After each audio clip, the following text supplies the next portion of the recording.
An MMA fighter threw a punch at a quiet man in a hoodie, then froze when Sylvester Stallone stood up from the shadows. What happened next didn't just silence the gym, it rewrote the meaning of strength. Who was the man behind the gloves, and why did Stallone call him his teacher? Before we continue this incredible story, let us know where you're watching from. If you enjoy stories like this, subscribe to the channel, because tomorrow we have another inspiring story you won't want to miss. The gym didn't open until 5 a.m., but the sound of quiet footfalls echoed through the concrete hallway well before that. Breakpoint MMA Gym was known for its loud morning's grunts from fighters, music thumping through ceiling-mounted speakers, and the clash of gloves against heavy bags. But not yet, not now. At 4:45 a.m., the building still held the hush of night. Only one man entered through the back. He didn't swipe in. The staff knew him, though no one asked questions. He wore the same gray hoodie every morning, sleeves pushed halfway up his forearms. His shoes were battered, laces frayed. The soles barely made a sound on the mat. No earbuds, no phone. No water bottle with a sponsor's logo. Just an old duffel bag in one hand and a quiet kind of presence that seemed to absorb the air rather than demand it. He never looked around when he came in. Didn't check mirrors. Didn't nod at the front desk assistant, if anyone was even there that early. He walked to the far end of the gym, past the new machines, past the well-lit sparring ring, straight to the second-row heavy bags. That corner of the gym was darker, less polished. One of the overhead lights flickered slightly above. The mats were worn, the edges curling in places. A faint smell of old sweat lingered. He laid his bag down carefully, as if not to wake the building. Unzipped it, took out 2 faded wraps, rolled tight. The kind of gear that had seen years, maybe decades. He sat on the floor and began, wrapping his hands slowly, precisely. Each loop around the wrist was done with measured calm, like a ritual. His fingers moved with certainty. No wasted motion, no hurry. By the time the clock hit 4:50, he was on his feet, standing in front of the heavy bag. His feet found their stance automatically, shoulders relaxed, elbows tucked in. He exhaled through his nose and began to move. The bag didn't swing wildly. His punches didn't come fast or hard at first, but they were placed like someone drawing blueprints with their fists. Jab, jab, slip, step back, pivot, cross, reset. There was no soundtrack, no explosive shouts like the late morning crowd loved to perform, just the faint thud of glove meeting bag. And then silence again. He never paced the gym floor between rounds, never checked his phone, never filmed a single second. And so, most people didn't notice him. At least, not right away. The few regulars who showed up early had started calling him the Ghost. Not out of disrespect, but because he seemed to glide through the gym like a shadow. Always silent, always alone. Always gone before the crowds arrived. Even the janitor, who arrived at 5:15 to mop the locker rooms, had only ever caught a glimpse of him finishing his last set. Nobody asked questions. The Ghost didn't invite them. One morning, a young amateur fighter named Luis arrived earlier than usual. He was chasing a spot in the regionals and had heard rumors that serious fighters trained before sunrise. He walked in, rubbing his eyes, hoodie half zipped, and froze when he saw a figure already working the bag in the far corner. At first, he thought it was an old sparring dummy. Someone forgot to move. But then the figure shifted fluid, sharp, perfectly timed with the swing of the bag, and Luis stared, mesmerized. Who trained like that at 4:45 a.m.? Who moved with that kind of control, like every strike was part of a deeper rhythm? Luis watched for 5 minutes, unnoticed. The man's "they have stout" timing was precise, not robotic. He flowed between punches and slips like a dancer in slow motion, making the bag respond rather than dominate it. Luis wanted to say something, maybe ask for advice. But something about the man's quiet intensity made him hesitate. He left without a word. Word started spreading in whispers. The early birds at Breakpoint began comparing notes. "You seen that dude in the corner? The one with the duct-taped gloves?" "Yeah, doesn't say a word." Looks like he's meditating while he punches. I think I saw him back in February, too. Dude's like ageless. Nobody knew his name. Nobody saw him park. He never used the locker room. He came in already dressed and left without changing. No towel slung over the shoulder, no energy drinks, no banter with trainers. Only a reused bottle of water and 2 strips of white tape around each wrist. He never wore logos, never looked at anyone directly. And yet, something about the way he moved made people feel like they should train harder. Like they were being watched by someone who didn't care how loud they grunted or how many likes their gym story got, but who could see right through them if they weren't giving everything they had. For a place that fed on performance, the ghost became a quiet provocation.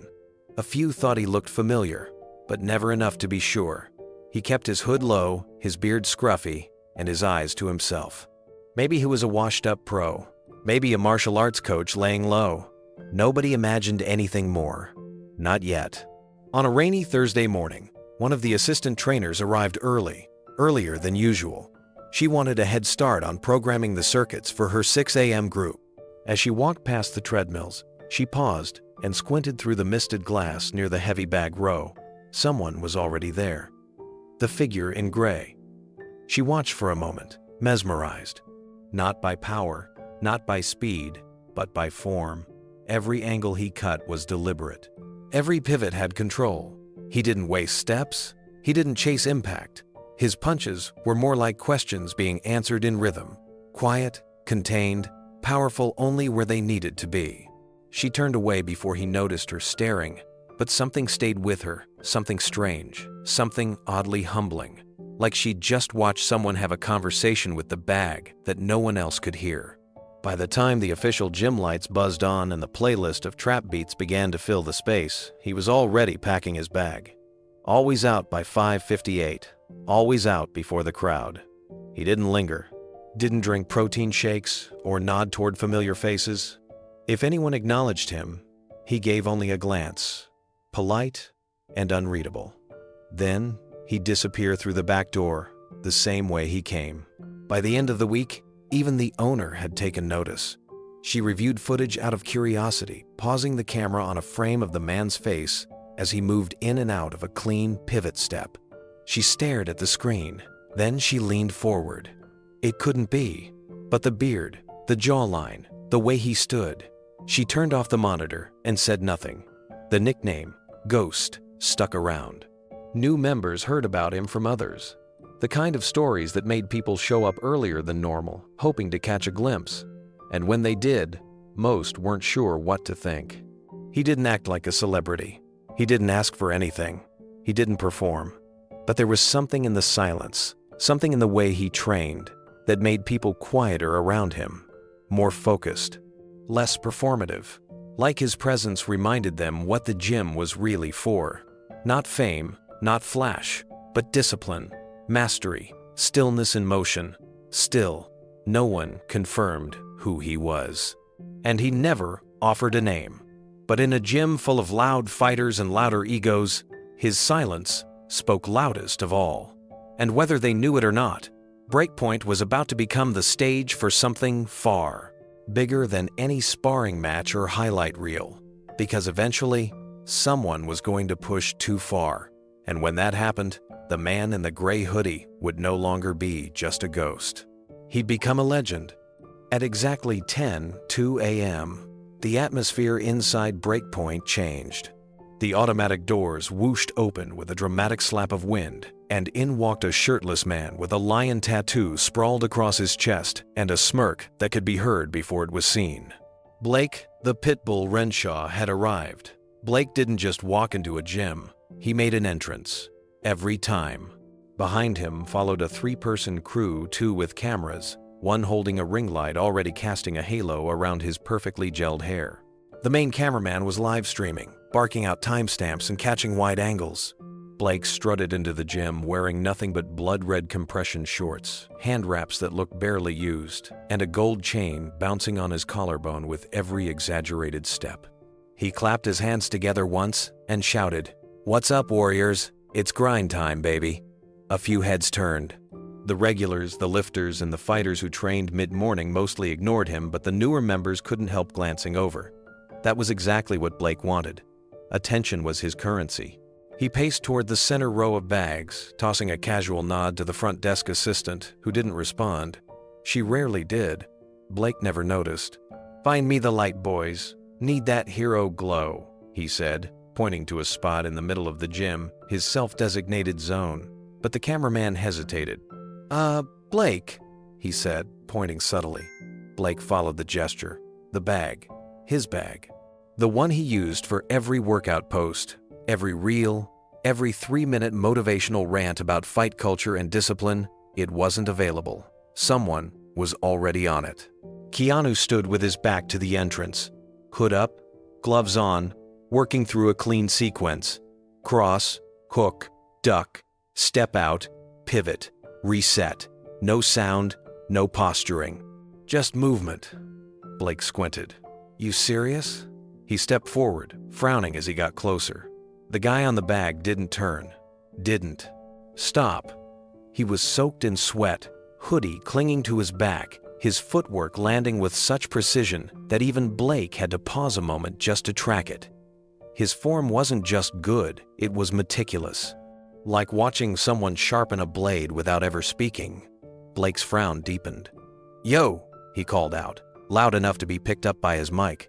"Didn't know the nursing home sent a scout." The cameraman laughed. The sound echoed off the steel beams overhead. Keanu didn't react. He shifted into a new pattern.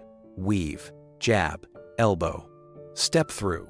Blake raised an eyebrow and looked at the crew. "Okay, Grandpa's focused. Cute. Guess he didn't read the sign." There was no sign, of course. Blake took a step closer, glancing over his shoulder at the camera crew to make sure they were rolling. Then he turned back toward the man at the bag.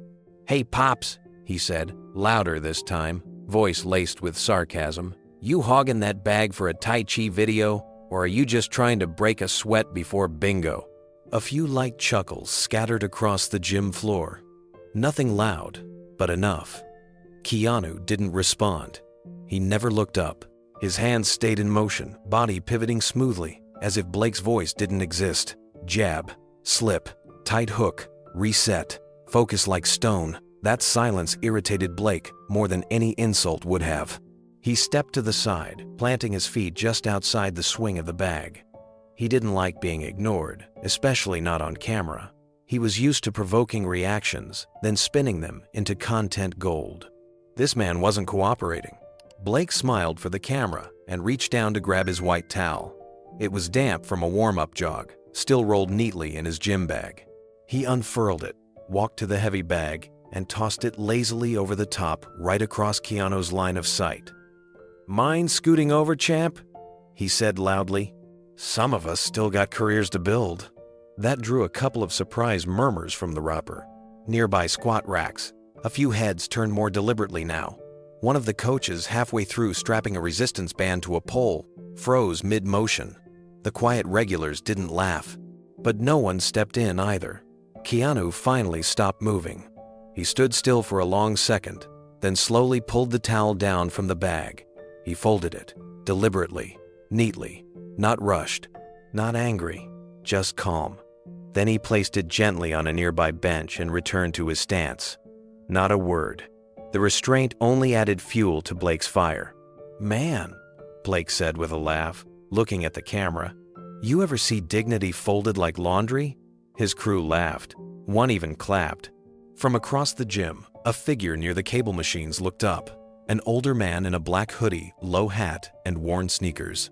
He'd been quiet since the moment Blake arrived, slowly rowing with steady, silent form.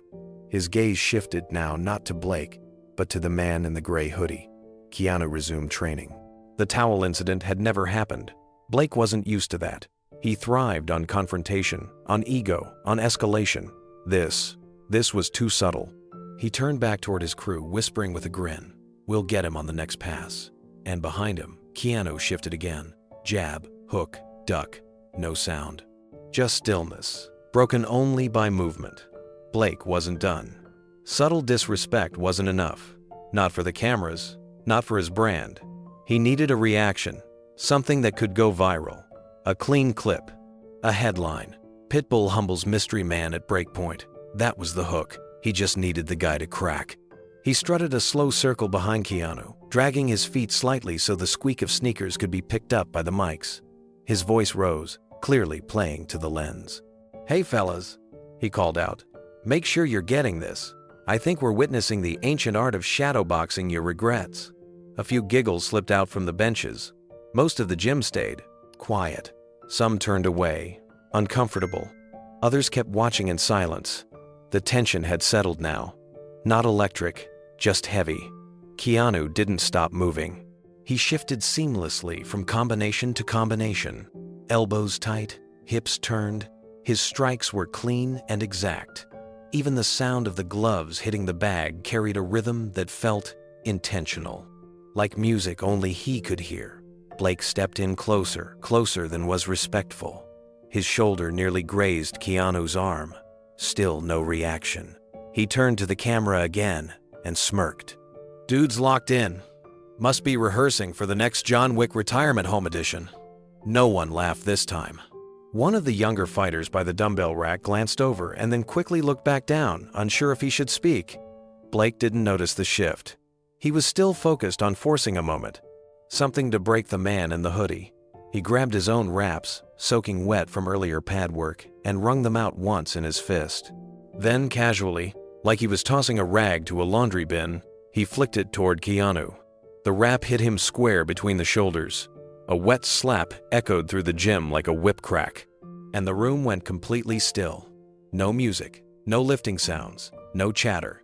Only the squeak of a cable pulley in the far corner, and the sudden weight of realization. Blake grinned and turned to the camera. "Oops," he said, dragging the word out like a punchline. "Guess I thought the janitor missed a spot." Keanu stood still. He didn't turn around, didn't shrug, didn't speak. He simply stepped forward, picked the wrap up from the floor, and turned just enough to hand it back to Blake without ever making eye contact. "You dropped this," he said. His voice was low, even, unbothered. Blake blinked. The crew laughed awkwardly, but the energy had changed. Something in the air felt wrong. Across the gym, the man in the black hoodie by the rowing machine paused mid-stroke. He was staring now, not at Blake, at Keanu, and he smiled. Not with humor, with recognition. The rap exchange should have ended it. It should have been the moment Blake backed off, let the man be, maybe even cracked a joke to save face and moved on to his usual bag in the far corner. But it didn't go that way. Blake wasn't built to retreat quietly. Not when eyes were on him. Not when cameras were still rolling. His smile stayed on, but the confidence behind it started to fray. Keanu had spoken only 3 words, and yet somehow it had thrown the whole show off balance. "You dropped this." Not aggressive, not sarcastic, just truthful. And that was the problem. Truth, especially quiet truth, doesn't need backup dancers. Blake took the wrap back, slapped it once against his thigh with a forced chuckle, and handed it to his assistant behind the camera. "Man's got lines," he muttered with a crooked grin. Didn't think Wick came with customer service. He walked a small circle around the bench, as if thinking. One of his guys whispered, "Just let it go. Not worth it." Blake didn't answer. His pride was itching. This wasn't the first time he'd been challenged in public, but something about the way this man refused to engage, the way he just kept moving, folding, handing things back without the slightest reaction, it was eating at him. He looked over his shoulder and saw that more people had paused their sets. A guy at the leg press machine had stopped mid-rep. One of the trainers leaned against the wall with arms crossed, watching. No one laughed anymore. Blake felt the pressure to deliver. He couldn't let this moment fizzle. Not in front of an audience. Not in front of the 300,000 people currently watching his live stream. So he raised his voice. "All right, y'all," he said, turning to face the camera. "Let's take a vote. Do we let this guy finish his nap routine, or should we clear the floor for some real training?" Crickets. A few nervous chuckles. No cheers, no clapping. Blake's eyes darted. Then he made a choice. He'd regret. He walked up to Keanu from behind, quick and deliberate, and bumped his shoulder hard as he passed just enough to make the contact obvious. The kind of shoulder bump that's legal in the ring but aggressive in life. Keanu absorbed it, barely stepping off his stance. He didn't turn around. He simply reset, feet planted, breath steady, fists ready, and resumed. Like the bump hadn't even registered. Blake turned around fast, arms out to his side in disbelief. "This guy's made of stone," he called out. "Come on, man. You that zen, or are your reflexes just asleep?" Still, no response. Blake was trying to create a show, but somehow the crowd wasn't with him anymore. The silence was louder than his voice. Blake was losing them. The energy in the gym had shifted again, but not the way he wanted. It wasn't leaning into the prank, or the hype, or the usual banter his online audience fed off. It was colder now, heavier, not hostile, just alert. Like everyone could sense something was wrong, but didn't want to be the one to say it. Keanu continued moving, like none of it mattered. He rotated to the left side of the bag, shifted weight, hook, step back, slide in, elbow. His footwork didn't stutter, even though Blake had invaded his space repeatedly. He worked like a clock wound tightly, not mechanical human, but refined. Years of repetition buried into muscle and breath. Blake, despite himself, felt his eyes drawn into the rhythm. He hated it. This man, this older, quiet, nameless figure, was doing something he couldn't fake, and the cameras weren't helping anymore. They were recording a growing silence, not a viral stunt. He could feel it. He waved at his crew, making a spinning motion to shut the live stream down momentarily. One of the guys hesitated, then lowered the phone. Another kept filming on his DSLR, but silently now, without direction. Blake turned back toward Keanu. "You ever hear of gym etiquette?" he asked, pacing again. "You don't just hijack someone's bag like this, man, especially not the center bag." Keanu didn't stop. "You know who I am?" Still nothing. Blake walked in again, this time directly beside the bag. Too close, dangerous close. The kind of proximity that invited escalation. "You really gonna act like I don't exist?" Blake's voice dropped into a harder register. "You know how disrespectful that is?" Keanu finished a final combo, turned toward his water bottle, and took a sip. Blake followed. "Say something," he muttered. Keanu set the bottle down, towel over his shoulder, calm eyes.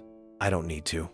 Those 4 words weren't meant to provoke, but they cut deeper than if he'd screamed. Blake chuckled, but there was no humor in it. "I got 500,000 followers who'd love to see me teach you a lesson, man," he said. "You know how fast this blows up?" Keanu didn't flinch. Blake reached out and poked his shoulder with 2 fingers. "Or maybe you're just a washed-up stuntman pretending to still matter." From the back of the gym, someone whispered, "That's enough." It wasn't loud. It wasn't a threat. Just a quiet acknowledgement that the line had been crossed. The man in the black hoodie by the rower stood up slowly. His hands were at his sides, relaxed. His eyes locked on Keanu, not Blake. The trainer near the dumbbells stopped setting up cones. Even the playlist seemed to fade into the background. Blake didn't notice. He stepped in front of Keanu again, squared his stance like he was preparing to spar. "Let's see if you can actually throw hands," he said, and raised his fists not in a guard, not formally, but just enough to challenge. Keanu stayed still. And then he did something that pulled the breath out of the entire gym. He nodded once, no expression, no smile. Just the faintest nod, as if to say, "You sure you want this?" Blake's fists dropped 1/2 inch. That nod unsettled him more than he expected. Not because it was threatening, but because it wasn't. There was no bravado behind it, no flex, just something still, something measured. Like the man standing in front of him had seen this scene play out 100 times before, and every time it ended the same way. Blake stepped back, trying to regroup, to retake the narrative. He clapped once and turned toward the camera crew, voice raised again. All right, I see what's going on. Silent treatment's his thing. Maybe he thinks he's too good to spar." But the crew didn't laugh this time. Even the guy with the ring light kept his eyes lowered. The cameras were still rolling, but the mood had turned. The spectacle had warped into something else, something harder to control. Blake's jaw tightened. He walked to the center mat, turned, and pointed directly at Keanu. "1 round," he said. "Right here, right now. No big deal. 1 minute, you stay standing. I'll buy you a protein shake. Hell, I'll buy you a walker too." A few chuckles scattered, mostly nervous. Mostly from the crew. Keanu didn't move at first. Then, slowly, he walked toward the mat, each step unhurried. He stopped at the edge, looked down, looked back at the gloves hanging on the rack. He picked a pair. They were old, frayed at the wrist, padding compressed with age. Not flashy, not branded, just worn and clean. He slipped them on, without flourish, taped them tight. A breath in, a breath out. Then he walked onto the mat. Blake bounced on his toes, hands loose, trying to look relaxed, but his chest was rising faster now. Keanu stood in his corner, still, hood still on, eyes calm. Across the gym, people were putting their weights down, wiping hands, turning toward the mat. One guy held up his phone, then slowly lowered it, unsure if this was something he should even be filming anymore. A trainer stepped forward. She looked between them. 1 minute, she said carefully. Light contact. Blake nodded fast. The trainer looked at Keanu. "You okay with that?" A small nod. The trainer stepped back. "Begin." The room held its breath, and Blake charged. Loud, fast, aggressive. But Keanu didn't move. Not yet. He waited, watched, calculated. Because for all Blake's noise, for all his audience and cameras and muscles, he had no idea what he'd just started, and the real fight hadn't even begun. The trainer's voice had barely faded when Blake lunged. He came in fast, throwing a quick jab combo, not to connect, but to intimidate. A left feint, a right swing just past the shoulder, loud breath, loud movement, theatrics, all of it.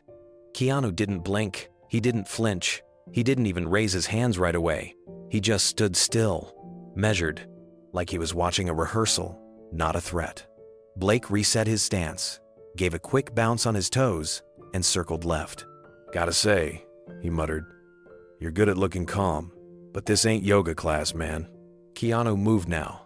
Not a reaction, just a slow pivot, matching Blake's angle. His hands rose to his chest. Not high, not defensive, just present, steady. Blake rushed again, louder this time. A snapping jab, aimed near the jaw. It missed, by inches. Keanu leaned not back, but just enough for the punch to pass like wind over a hill. Blake grunted, frustrated. The spectators were silent. No one cheered, no one shouted. This wasn't the fight they expected. Blake stepped back and reset again. Then he dropped his hands. "You're not gonna throw?" he said. "Not even one?" Keanu just looked at him. No challenge. No fear. His breathing stayed calm. Blake turned to the crowd with a crooked smile. Guess he left his fists on set. Then he did something no one expected. He dropped his gloves on the mat, then walked off it. The trainer stepped forward, confused. "Are we done?" Blake ignored her. He walked over to the rack, grabbed a towel, and wiped the sweat from his forehead. Keanu remained still on the mat. The moment should have ended there, but Blake couldn't leave it alone. As Keanu stepped off the mat and walked toward his water bottle near the wall, Blake followed. His hands were free now. No gloves, just wraps. He called out, "Hey, old man, you're good at dodging, but can you take one?" No answer. Keanu reached the cooler, picked up his bottle, and took a sip. Blake stepped in behind him and gave him a sudden shove. Hard, open palm, middle of the back. Keanu stumbled forward a half step, water sloshing from the bottle onto the mat. He caught his balance. Didn't turn around, didn't speak. He just stood still. Blake took another step forward. "Come on, give me something." And then he threw it. A short jab, right to the ribs. Not hard enough to injure, but hard enough to make a point. To mark territory, to draw blood without bleeding. It landed with a thud. Keanu didn't move. He stood in place, water bottle still in hand. Then, slowly, he turned his head, not his body, just his head, and looked directly at Blake for the first time. Keanu's eyes didn't narrow. His expression didn't change. There was no flash of anger, no muscle tensing in his jaw. He simply looked at Blake with a stillness that made the moment feel colder than any shouted reply ever could. Blake expected something else. A reaction, a flinch, a lunge. Even a raised voice would have given him control back. But this quiet, this eerie calm, it left him suspended in place, like he was no longer sure what part he was supposed to play. A dozen phones were already recording. Not the fight, not a knockout, just a single hit. And the moment after, the moment where a real fighter didn't strike back. Keanu's shoulders relaxed. He slowly placed the water bottle on the bench beside him, careful not to drop it, not to escalate. Then he turned fully to face Blake, hands still loose at his sides, posture straight. He wasn't bracing, he wasn't posturing, he was ready. But for what? No one knew. Across the gym, heads had turned. A group near the squat racks had stopped mid-set. A coach by the mirror stood with his arms crossed now, eyes locked on the scene. One of Blake's own cameramen lowered his DSLR slightly and whispered, "You sure about this, man?" Blake didn't answer. Keanu finally spoke, his voice low and quiet. That was a choice. Blake tilted his head. "What?" Keanu repeated it. "That was a choice. Hitting me, right here, in this place." Blake scoffed. "You saying I crossed a line?" Keanu gave the smallest nod. "And you know it."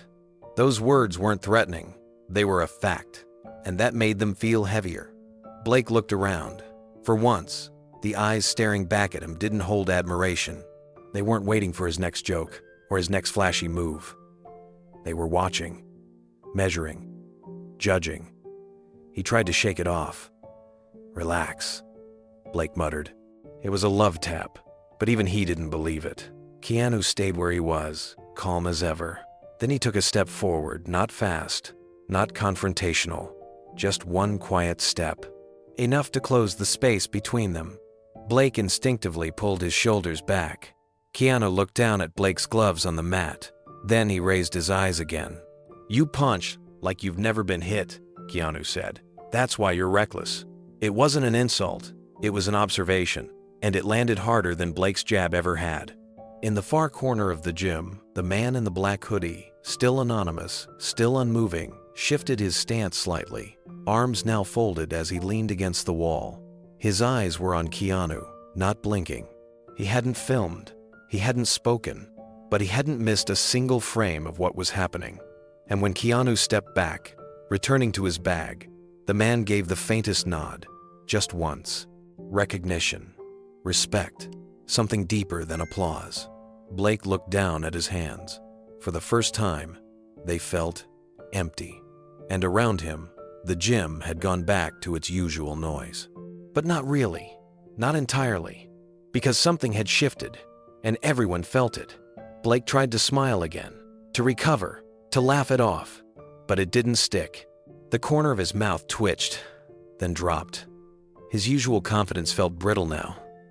Too many eyes were on him, and none of them looked impressed. He glanced toward his crew, hoping for backup, but they avoided his gaze. One pretended to check the lens, another looked down at his phone. No one wanted to be part of this anymore. He'd swung, he'd shoved, he'd thrown the punch, and still, the man hadn't retaliated. He'd simply looked at him, not with fear, not even with pity, just with clarity. And that clarity now echoed louder than any punch Blake had ever thrown. He turned away and walked back to the gloves he'd dropped earlier. He didn't pick them up, just stood over them, breathing heavier now, heart thumping not from exertion, but from exposure, the wrong kind. Keanu was already back at the heavy bag, reset, shoulders low, feet placed, elbows in, back to work, as if nothing had happened. He didn't glance toward Blake again, didn't check the room, didn't perform for anyone. The slap of his glove against the bag was the only sound that followed. Across the gym, a young woman by the jump ropes whispered to a friend, "That guy, he's not just training, he's different." A few others nodded silently. Respect wasn't shouted anymore. It was breathed. In the far corner, the man in the black hoodie finally took a few slow steps forward. He moved quietly, head still low, hands in his pockets. His presence didn't command the room, but it shifted something in it, like a tectonic plate quietly sliding into place. Only one person noticed: Keanu. He didn't stop what he was doing, but his eyes tracked the man's slow approach in the mirror. There was something familiar there. Something shared. Something buried deep beneath the surface. But for now, nothing more was said. The moment had passed. The punch had been thrown. But the real hit, the one that mattered, it hadn't landed on the body. It had landed on the pride. Blake picked up his gloves with one hand and backed away from the mat.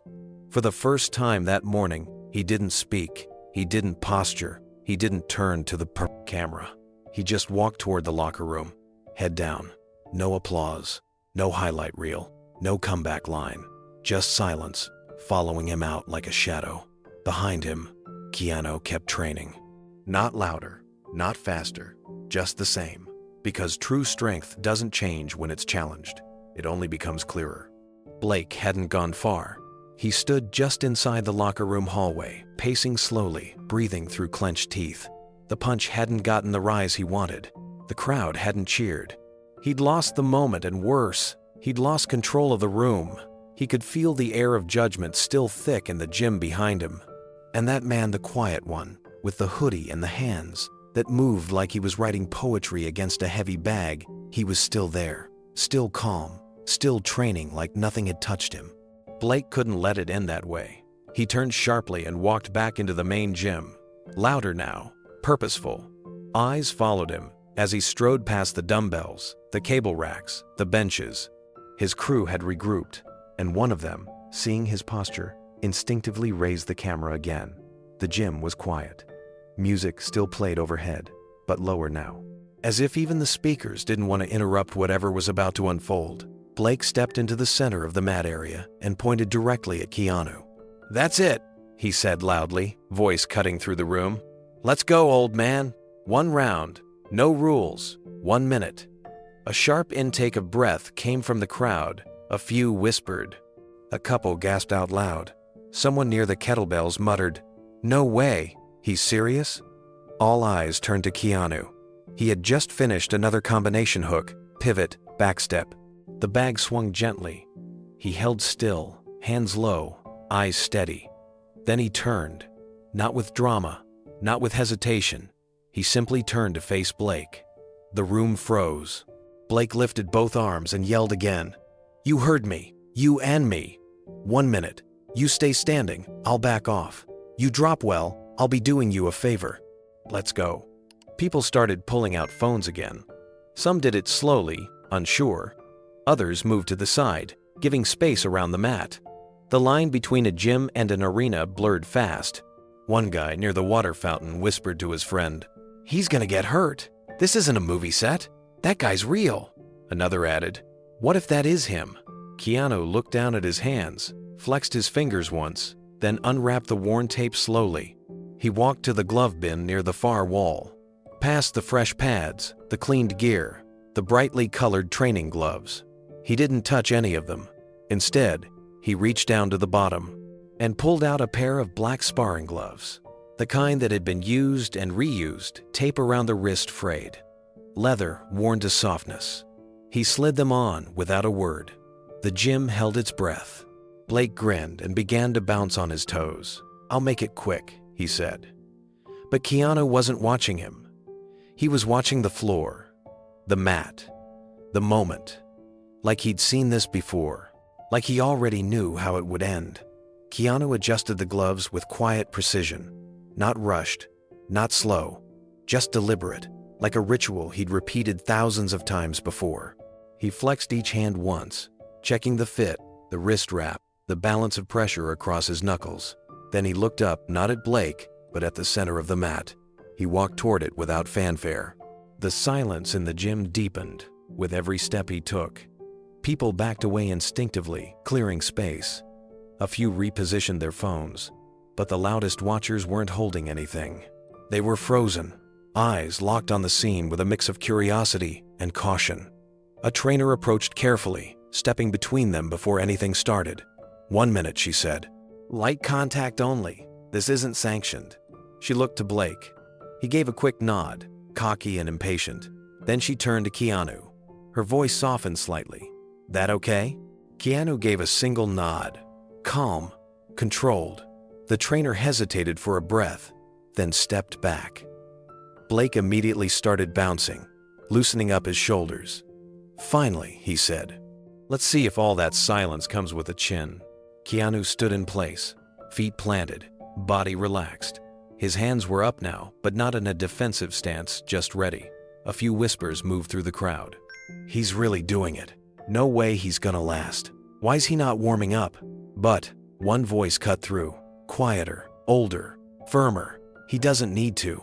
It came from the far wall, from the man in the black hoodie. He hadn't moved since he crossed his arms. He was still just watching, just waiting. The trainer raised a hand. "Begin." Blake came in hot. Lead jab, flashy footwork, right hook to the side, none of it meant to land cleanly. It was a show, a pressure play. Push the tempo, overwhelm, make the old man flinch. Keanu didn't flinch. He didn't even move. He tilted his head slightly, tracking the punches not like a man in a fight, but like a teacher watching a student rush through the first steps of a dance. Blake reset quickly, sensing his opener had landed on nothing but air. He narrowed his eyes and threw again, low feint, inside uppercut, then a fake overhand. Keanu took a half step to the right, pivoted softly on the ball of his foot, and slipped the entire sequence without a word. Blake's fist passed through empty space. Again, the silence in the gym grew dense. He regrouped faster this time, shifted his weight, came forward with a quick combination left, right, then a body shot. Keanu lowered just enough, letting the glove pass harmlessly above his shoulder. Then he tapped Blake lightly on the ribs with 2 fingers of his right glove. Not a strike, just a mark. A message. "You're open." Blake stumbled a half step, caught off guard by the ease of it. It wasn't power that unbalanced him, it was timing, precision, and the fact that he hadn't even seen it coming. Phones were still up, but no one was talking now. No one dared. Across the gym, the man in the hoodie, still unnamed, still unacknowledged, leaned forward just slightly, eyes narrowing. He knew what was happening, and Blake was only just beginning to understand. Blake shook out his arms and reset his stance. His smile was gone now. His jaw clenched slightly. The tapping touch to his ribs hadn't hurt, but it had embarrassed him, and worse, it had exposed him. In front of cameras, in front of strangers, in front of someone who never raised his voice. He came in again, this time harder. Real movement. A looping right cross, followed by a low knee feint and a strong pivot into a left body shot meant to close the gap. Keanu moved before the punch finished its path. One step back, one pivot, his feet perfectly angled. Blake missed again, and this time, Keanu's right hand lifted not to punch, but to rest lightly against Blake's forearm mid-swing. It stopped the motion dead. A pause. Then Keanu looked Blake in the eye for the second time that day. "You're too tight," he said.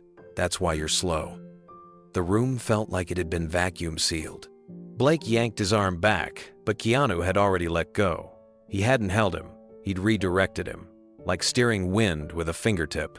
From the far corner, someone whispered, "That wasn't sparring." Another voice answered, "That was a lesson." Blake's breathing grew louder. His eyes flared, his lips tightened. He charged again, no finesse now, no choreography, just ego and muscle colliding with frustration. Keanu stepped forward into the charge. His shoulder brushed Blake's chest, deflecting the center of force. Then, almost gently, he tapped Blake's forehead with 2 fingers of his left glove. Tap, not a punch, not even a warning, but it sent a message through the entire gym. "You're fighting the wrong way." Blake stumbled to the side, off balance for a second, then caught himself. The bell rang. 1 minute.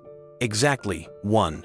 Keanu lowered his hands, turned away, and calmly walked to the edge of the mat. Blake stood in the center, frozen. His chest rose and fell. His arms hung at his sides. He hadn't been hit, but he'd been dismantled. No bruises, just silence. Respect returned to the gym like a slow tide. No one applauded, no one cheered, but heads nodded. Eyes softened. The phone slowly dropped. And Stallone, still hooded, still by the wall, smiled for the first time. Not with amusement, with memory, with recognition. The man who had just stepped off the mat had done more than dodge punches. He had shifted the room, and he hadn't said more than 10 words the entire time. Keanu sat at the edge of the mat, untying the gloves he'd just used, folding the straps inward to keep them tight and clean. His breathing was steady. Not deep, not shallow, just balanced. The way someone breathes when they know exactly what they're carrying and exactly how far they've come to carry it. He reached down to his side, where his duffel bag waited. It was an old thing canvas faded from sun and sweat, zippers dulled, patches on both ends worn thin. Not the kind of gear someone kept for show. This was for remembering. He unzipped the side pocket slowly and reached in with both hands. Wrapped in a folded black towel were the gloves, not the standard gym ones from the bin. These were personal, broken in over time. The leather was soft and scuffed, not cracked, but used. A tear at the thumb seam had been stitched shut with red thread. The color had faded from the knuckles, and one wrist strap had a barely visible ink mark, something once written, now too rubbed to read. He sat with them for a moment in his lap, turning them once, then again, as if remembering where they had been, who he had been when they'd first been strapped on. His thumbs pressed gently into the palms. He checked the stitching, the wrap, the give of the material. He didn't need to, but he did, like ritual. As he slid one hand into the first glove, his mind drifted, not away, but back. Back to a time when these gloves had first fit snug around his fists in a dimly lit basement gym, 5 floors beneath a Chinatown bakery. That place didn't exist anymore, demolished to make room for condos, but the smell of the leather mats and steamed buns from above still lingered in his memory. He had been younger then, less known, less sure, but he was always quiet, not out of shyness, but by design. He listened more than he spoke, observed, repeated, adapted. He trained not to show power, but to survive it, to understand it, to carry it without being consumed. He remembered a fight that no one talked about, not one caught on camera, no posters, no audience, just him and a man from Brazil who hadn't spoken a word of English, but moved like water over fire. That fight had gone 3 rounds. No winner, no loser, just mutual exhaustion, respect in the form of bruises and shared breath. These gloves had survived that, and more. He slid his other hand into the second glove, pulled the strap with the same motion he'd used for over 20 years. A pull, a twist, a tuck. It was like closing a door, or opening one. He'd never decided which. He stood slowly, and for a brief moment, before he re-entered the rhythm of the gym, he closed his eyes, not to rest, but to remember. The weight of the gloves wasn't physical. They were light in his hands, well-worn, familiar, broken in over years. But to Keanu, they carried everything that couldn't be seen. They carried names, places, pain, moments he never spoke of, not on talk shows, not in interviews, not even to the people closest to him. The gloves told stories, but only to his skin, only to memory. He walked toward the bag slowly now, but it wasn't hesitation, it was reverence. Every step forward was layered with 1,000 echoes behind him. Every drop of sweat that had ever fallen into the stitching. Every time he'd used them, not to win, but to learn, to heal, to teach. Few people knew the truth, not even the ones who had trained beside him. Years ago, when Stallone was prepping for his comeback in Creed, there had been a moment of panic on set. The studio had brought in a top-tier trainer who tried to reshape Sylvester's movements for the camera. It hadn't worked. He looked stiff, mechanical, off rhythm. And that night after the cameras shut off, Stallone had gotten a call from Keanu. No cameras, no crew. Just a shared gym on the west side of Burbank, and a bag no one touched anymore because the leather was cracked and the chain hung crooked. Keanu didn't offer advice. He didn't say much. At all. He just started moving. Silent combinations. Shoulders fluid. Core engaged. Hands light. Balance perfect. Stallone watched him for 10 minutes before saying a word. Then he walked to the other side of the gym and started mirroring him. They trained in silence until sunrise, day after day. No one knew. Keanu never mentioned it, but Stallone never forgot. And the gloves? They were the same ones Keanu had brought with him every morning of those sessions. The same gloves he used to pad Stallone's ribs, guide his footwork, tighten his jab. He hadn't used them since. Not in public, not in a ring. He kept them in the bottom of his bag like a secret reminder. Not of a fight, but of purpose. He reached the heavy bag again and placed both gloves gently against it, pressing the padded knuckles into the center like greeting an old friend. The bag didn't move, but something in him did. Some small place deep inside, still marked by years of solitude, still carrying the silent weight of being strong for others. Not for attention, not for praise, but because the world was loud and someone had to stay quiet. He raised his hands, slid his right foot back, and threw a jab. It wasn't fast, it wasn't loud, but it was perfect, balanced, sharp, honest, and in the far corner of the gym, Stallone exhaled quietly through his nose and nodded to himself. He remembered. He'd felt that jab once, not in the ring, but in his ribs, teaching him how to fight again when the world thought he was done. Keanu continued striking the bag, slow at first, controlled, not for the crowd, not for Blake, not for the phones still lingering in silent hands. This was for something deeper, something only he understood. Each punch wasn't just movement, it was memory turned into motion. He changed angles, shifting from orthodox to southpaw. The transition was seamless. His foot glided over the mat without sound, a dancer's grace beneath a fighter's frame. The gloves, though old, molded to him like a second skin. Each strike they delivered held no waste, no flair, no ego.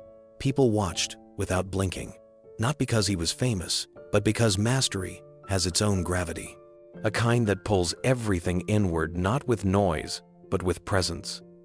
He rotated out of a low combo and stepped back from the bag, then paused. His eyes flicked to the top corner of the glove on his left hand. That mark, half faded, nearly invisible under sweat and age. It used to be clearer, a single word, steady. He'd written it in black ink after a night of failing to control his temper. A film shoot had collapsed. A friend had overdosed. A promise had broken. He hadn't punched anyone that night, but he'd wanted to. And so, the next morning, before stepping into the gym, he'd written it on the glove, not for power, not for revenge, but as a reminder that strength meant nothing without direction. The word was nearly gone now. Just a ghost of its letters remained, but the lesson had never faded. It lived in every movement he made, every blow he didn't throw, every moment he chose silence when noise would have been easier. He brought his gloves together once, a quiet press. Not to end a session, but to mark it. Like closing a book after finishing a familiar chapter. He turned back toward the wall, removed the gloves, and placed them carefully into the towel they came from. Folded it tight, zipped the bag shut. From across the gym, no one moved. Stallone remained leaning against the wall, still hooded, still watching. But in his eyes, there was more than nostalgia now. There was pride. There was gratitude. There was the weight of knowing what most others didn't, that this man, the one no one recognized when he first walked in, had once carried him through his own silence. Keanu gave the bag one last glance before stepping away. He didn't bow. He didn't wave. He simply nodded, soft and respectful. And in that small gesture, those who understood could feel it. He wasn't just leaving behind a round of training. He was leaving behind time itself. The gym began to shift, not in sound, but in weight. One by one, people set their dumbbells down. Music that had been pulsing through the overhead speakers only minutes ago was turned off by someone near the front desk without a word. Trainers paused in mid-instruction. Clients left in stretches they didn't finish. It was as if the very walls were holding their breath. The mat space in the center cleared quickly, not because anyone shouted, but because people simply knew to make room. Even those who had never seen Keanu Reeves throw a punch, recognized that something different was happening. Something rare. Something no one wanted to miss. Blake stood at the edge of the mat already, gloves back on, bouncing on the balls of his feet like he was warming up for a title shot. His chest rose and fell with fast, deliberate breaths. His expression was locked between eagerness and defiance. He glanced at his crew. 2 of them had their cameras up again. The live stream was rolling. He nodded at them with a grin. He was back in control, or so he thought. Across the gym, Keanu approached slowly. No entrance music, no spotlight, just quiet footsteps over padded flooring and the creak of leather as he flexed his gloves. His face gave away nothing, not anger, not tension, just calm. The same kind of calm that firefighters have before stepping into a building. The same kind of calm a man wears when he's been here before. Blake couldn't help himself. As Keanu stepped onto the mat, Blake said loud enough for the room to hear, "Hope your AARP card covers dental, old man." A few nervous chuckles rippled through the crowd, but they died quickly. Keanu didn't respond. He simply walked to the opposite corner, touched the top of the mat with his glove, and stood still. The trainer who had officiated before approached the center. She looked nervous this time. Her eyes moved between them, unsure of what exactly this had become. She cleared her throat. "1 minute," she said. "Light contact." She turned first to Blake. "Understood?" He grinned. "Piece of cake." Then she looked at Keanu. He gave a single nod. Measured. Respectful. No smile. The trainer took a slow step back. Her hand hovered in the air for a beat, then she dropped it. The bell rang. No countdown, no applause. Just one sharp tone that sliced through the gym like a knife through glass. And then it was silent. The kind of silence that made hearts beat louder. The kind of silence before the first drop of a storm. And in that sacred, breathless quiet, the kind only a fight can bring. Keanu and Blake stood facing each other. One man vibrating with energy, the other completely still. Blake moved first. He always did. He came in with speed, his usual opening sequence, a jab to measure, a cross to claim ground, then a circling hook to press his opponent backward. His arms moved with practiced rhythm, power in his hips, control in his wrists. He was a showman, yes, but he could fight. He'd trained. He'd sparred with real killers. He'd won matches that mattered. But Keanu didn't back up. He didn't even blink. Instead, he watched the first flurry like a surgeon watching an assistant's hands.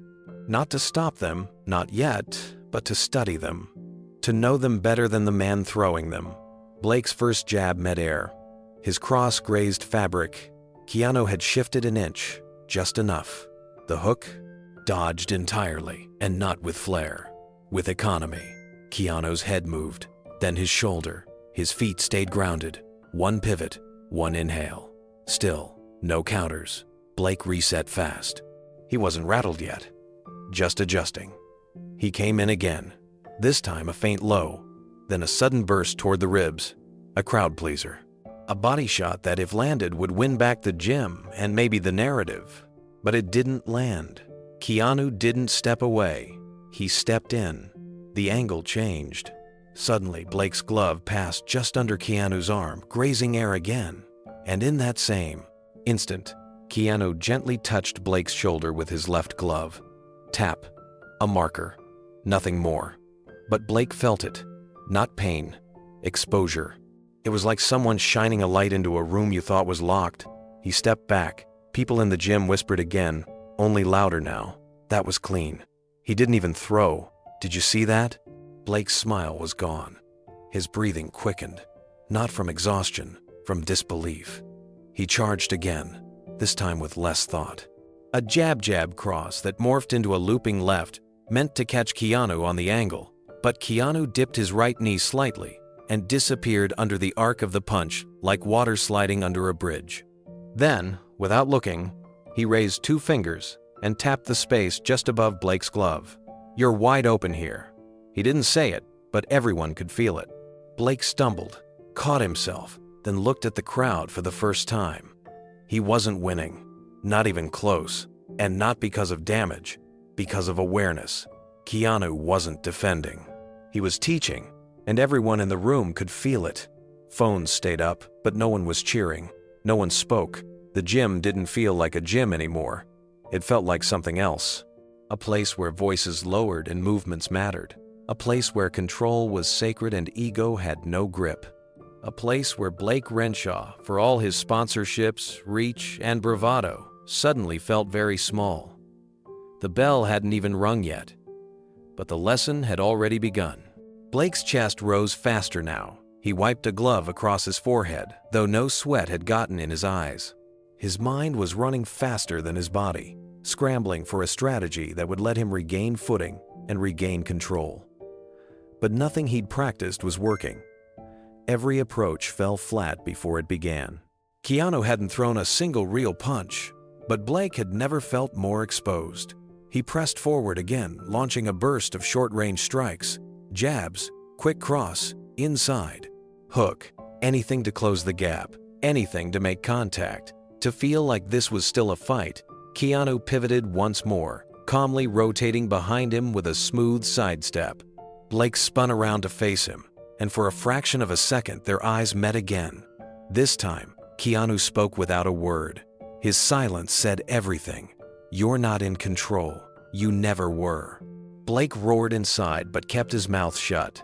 If he let out a word now, it would tremble. He charged again, this time with reckless speed, aiming for the ribs with a straight right that had ended sparring matches before.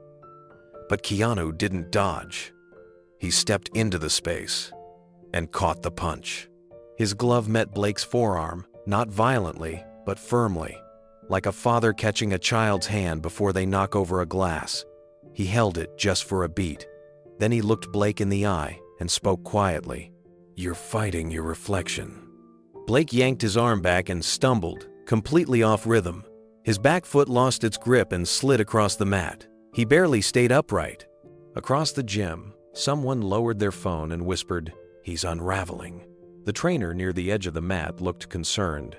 She took a step forward but paused when Keanu raised one gloved hand not to strike, just to signal, "It's okay." Blake's face flushed red now. He didn't know whether it was anger or humiliation, maybe both. His body felt heavy, like every eye in the gym was holding him down. 10 seconds. The trainer called it from the side. Blake nodded tightly, and with one last burst of pride, he launched a final combination, fast, wild, off balance. Keanu didn't block. He didn't slip. He stepped forward into Blake's stance and gently touched the center of his forehead with 2 fingers. Tap. Blake's body froze, not because of pain, because of precision. He didn't fall. He didn't break. But he knew in that moment, he wasn't winning. The bell rang, sharp and absolute. Keanu lowered his clasped gloves and turned away without looking back. He stepped off the mat like a man leaving a quiet room, walking toward his bag with the same steady rhythm he'd come in with. Blake stood in the middle of the mat, gloves still up, breathing hard, frozen in place. He wasn't injured, but something in him had shifted. A fracture, not in the body, in the illusion. The crowd stayed quiet. No applause, no laughs, just respectful silence. Phones dropped slowly. A few people began moving again, returning to their routines, but nothing felt the same. The air had changed, and in the far corner of the gym, Stallone uncrossed his arms. He hadn't moved the entire match, hadn't said a word, but now he would. Because what had just happened wasn't just a sparring session. It was something else, something sacred. Blake had never felt this exposed. The bell had already rung.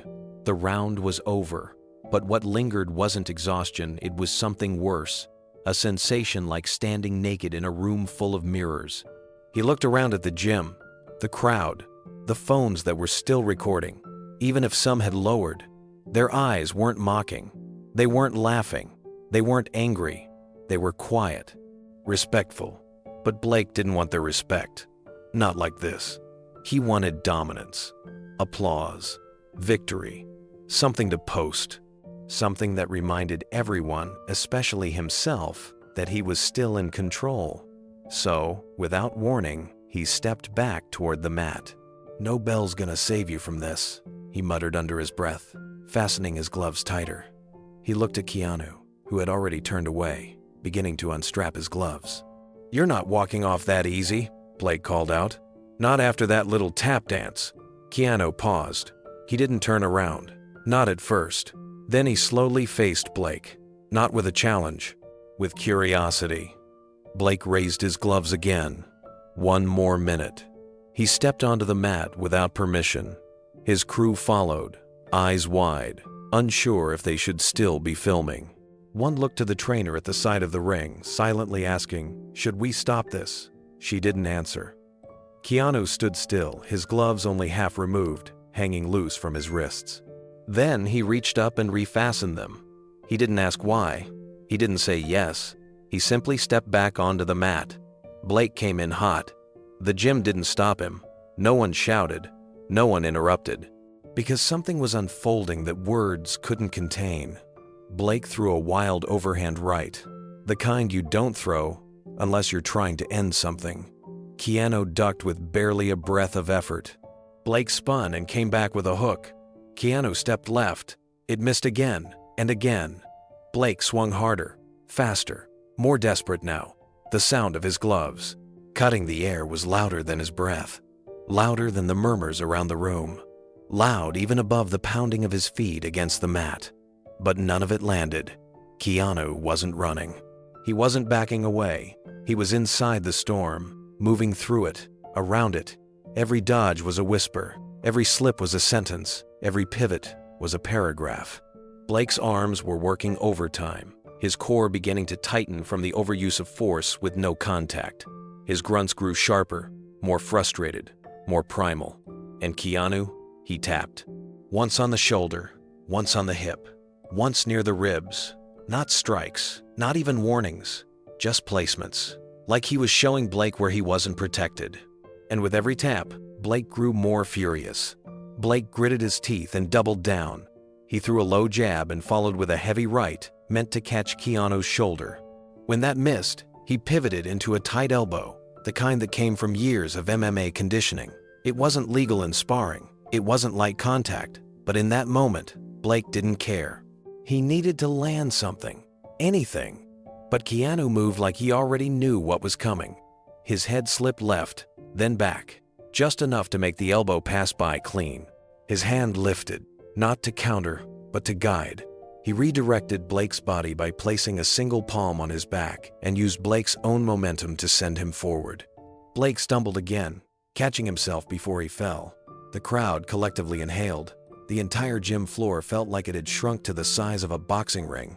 Everything else had faded: the mirrors, the dumbbells, the machines, the music. All that remained was Keanu, Blake, and the sound of Blake's shoes scuffing on the mat. Blake spun and came back harder. He snapped out another set of combos: left, right, fake step, backhand. His arms moved like pistons. He was fast, powerful, but it didn't matter. Keanu ducked under the flurry, turned on his heel, and touched the inside of Blake's knee with his glove. A tap. Blake missed again. It was like sparring with vapor, like punching through smoke that refused to be caught. The onlookers were silent now. Phones were still recording, but not a single person was cheering. The shift had become total. No one was waiting for a knockout. They were watching something else entirely. They were watching a man unravel, punch by punch, while another man said everything without saying a word. "He's teaching him," someone whispered near the row of benches. A young fighter leaned over. "Number." He's humbling him. Blake, now visibly tired, grunted with each punch. His shoulders began to tighten. His footwork, once sharp, now looked rushed, sloppy, off balance. Every missed swing dragged more air from his lungs and more pride from his chest. Keanu stepped around him again, calm, grounded. Another tap to the shoulder. Blake growled under his breath. "Stand still." But Keanu didn't need to move fast to avoid him. He needed only inches. An inch here, a pivot there, a tilt, a drop of the shoulder, a breath delayed by half a second. Blake swung again, missed again. Then Keanu tapped him on the chest, right above the heart. Blake froze for half a beat. It wasn't just physical anymore. It was psychological. And everyone watching knew it. This wasn't a match. It was a dismantling. And it was happening without force. Only grace. Only presence. Only truth. Blake staggered back a few steps, sweat now rolling down his temples. His eyes wild, his chest heaving. He circled the mat like a man lost in a place he once ruled. Keanu stayed in the center, unmoving, waiting, not to finish him, but to let him finish himself. Blake paused, gloves hanging at his sides. He looked around not for help, but for confirmation that this was real, that he wasn't dreaming, that the man in front of him had truly done all this without landing a single blow. Keanu took one quiet step forward, then slowly lowered his gloves. Not in victory, in mercy. The bell never rang. There was no need. The room had already decided. And as Blake backed away, defeated by silence, Keanu turned his back and walked off the mat, leaving behind no blood, no bruises, just the undeniable weight of truth. Blake's breath was ragged now, not from exhaustion, but from everything he couldn't name.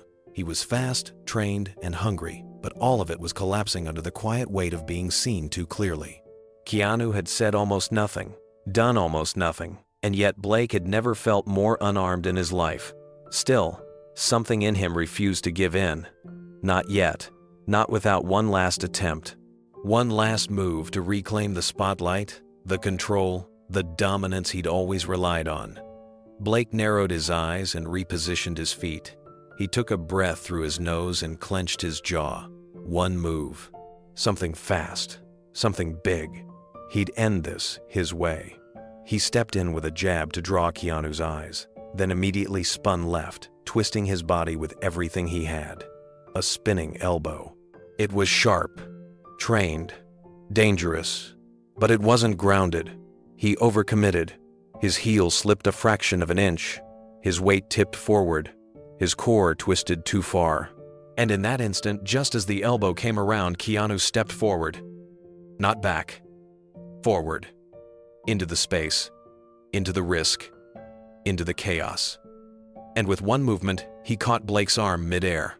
The motion wasn't forceful. It was precise. Keanu's left glove locked around Blake's forearm, just below the elbow, with an iron stillness that made the entire gym stop breathing. No one moved. No one spoke. Phones hung suspended mid-record. The spinning elbow, the move meant to define the fight, to land something undeniable, was frozen in space, mid-turn, completely neutralized. Blake tried to twist free, but Keanu didn't tighten his grip. He didn't pull. He just held, firm, unshakable. Blake's momentum died, and the silence grew heavier. Keanu leaned in, just enough for Blake to hear him. Then he spoke. "Your stance betrays your fear." The words didn't land like a threat. They landed like a mirror. Blake's heart thudded once louder than it should have. Because it wasn't just his body that was off balance now. It was everything. Keanu didn't hold the position long. He opened his glove, released Blake's arm gently, not dismissively, respectfully, like he was returning something that didn't belong to him. Blake stepped back, not from pain, from revelation. The freeze frame ended. The spell broke, but the gym didn't resume. Not yet. A woman by the squat rack lowered her phone slowly, her mouth slightly open. "That's not fighting," she whispered. A man beside her, older, nodded once. "That's mastery." On the mat, Blake stood still, his gloves still raised but now trembling slightly at the fingertips. Keanu stepped back into his stance, but he didn't throw a punch. He didn't need to. He had just delivered something far more permanent.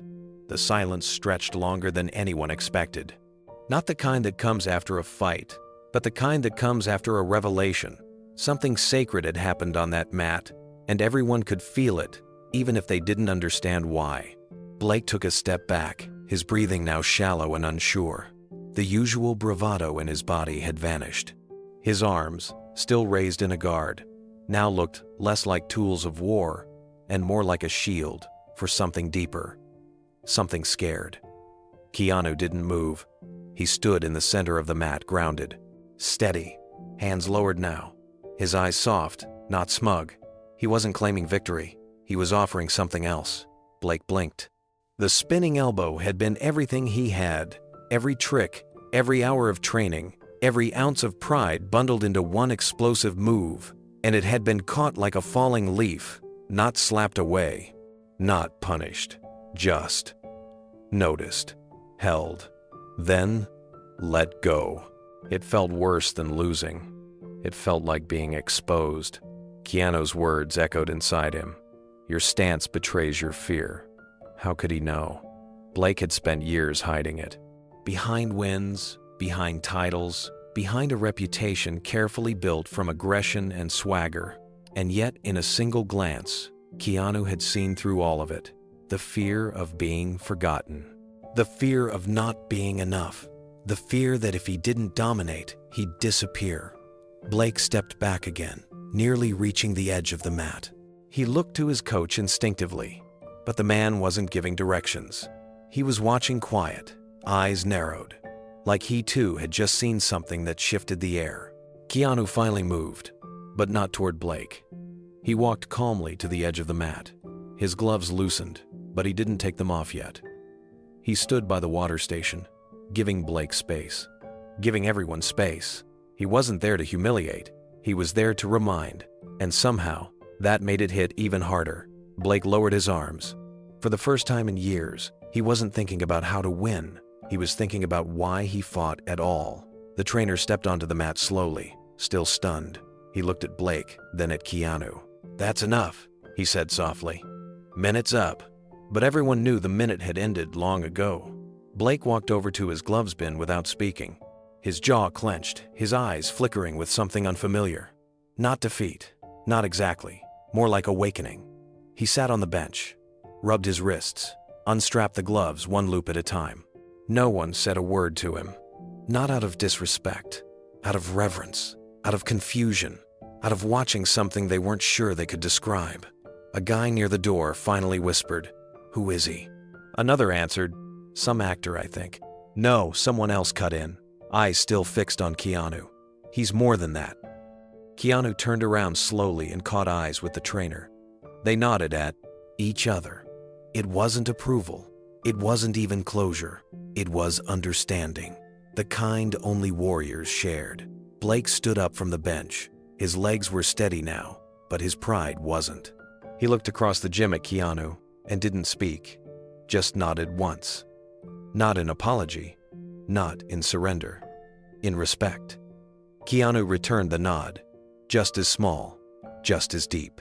Phones were being put away now, not because the moment was over, but because it couldn't be captured.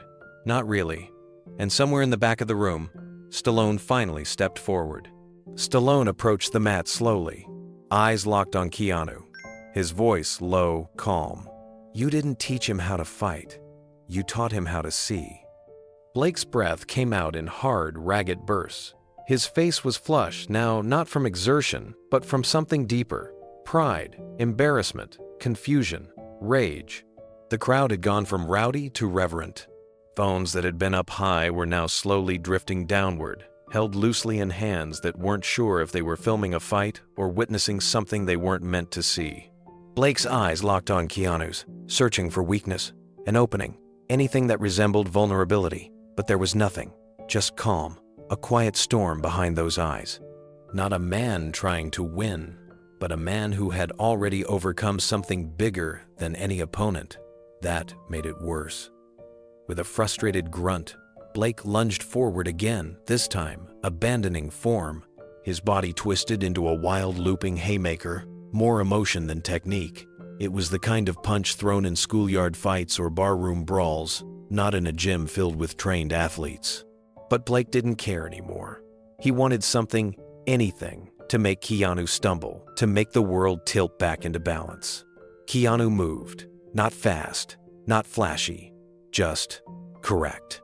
His feet slid into the right angle, his torso lowered slightly, knees bent, and he stepped inside the arc of Blake's punch. One hand floated past Blake's shoulder. The other came forward in a tight, short-range movement. There was no wind-up, no aggression, no drama, just a precise strike, a clean body shot. Not to the ribs, not to the face, but just below the sternum, into the solar plexus, The kind of spot only fighters understand, where breath lives, where strength folds, where everything a person holds tight, fear, pride, tension, can unravel in a second. The sound wasn't loud, no thud, no smack, just a dull, soft impact like someone tapping a drum with their palm. But the effect was immediate. Blake dropped to one knee, not from pain, not from injury, from truth. The room froze. No one spoke. The trainer stood at the edge of the one mat, lips parted slightly, unsure if he had just witnessed a knockout or a lesson. Someone in the back whispered, "What was that?" But no one answered. The bell rang, ending the match, but it felt more like a punctuation mark on a sentence no one fully understood. Blake stayed on one knee, head bowed, not in submission, not in shame, but as if some part of him had been recalibrated, rewired. Keanu didn't raise his fists, didn't circle the mat in triumph. He simply stood there, breathing softly, gloves still on, gaze steady not just on Blake, but on something beyond him. As if he wasn't fighting a man, he was facing a memory and winning. Blake looked up, still catching his breath. The noise in the gym was hushed to the point of reverence. It wasn't silence out of shock anymore. It was silence out of respect. Something had happened, something clean, real, and undeniable. He rose slowly, pressing one gloved hand to his chest, still feeling the exact place where Keanu had landed that body shot. There wasn't pain, but there was awareness, like his muscles had been reminded of their limits. His lungs had paused because they were told to, not commanded, just shown. Keanu offered no smirk, no superiority. He stood with his gloves down, his shoulders relaxed, the picture of humility. Like a monk who had wandered into a dojo and had nothing to prove. The trainer took a step forward. "That's enough." Blake nodded faintly, eyes never leaving Keanu. "What was that?" Keanu didn't answer immediately. He reached down and unstrapped his gloves with slow, careful movements. Then he set them down at the edge of the mat. Only then did he speak. "Control," Keanu said. "That's all at Island." Blake's brows pulled together. "You didn't even try to hit me until the end." "I wasn't here to hurt you," Keanu replied. "I was here to help you see what you're fighting." Blake's lip twitched. "And what is that?" Keanu took a slow breath. "Everything but me." It hit Blake harder than the punch. In that moment, the layers began peeling back in his mind. His arrogance, his need to dominate every room. The way he had looked at Keanu like a joke, like a has-been. The way he tried to measure himself against someone who had stopped keeping score a long time ago. The trainer exhaled, rubbing his face with both hands. That was something else. One of the younger fighters stepped forward, the one who had been recording the whole time. His phone now hung by his side, forgotten. He didn't even use force. It was like he folded Blake with math. There were a few quiet laughs, but not mocking. It was admiration, understanding. Another voice from the crowd said, "That's not fighting, that's mastery." Blake's chest rose and fell. He wanted to be angry, but it wouldn't come. There was no enemy in the room, only truth. And somehow, that was harder to face. Keanu turned to the trainer.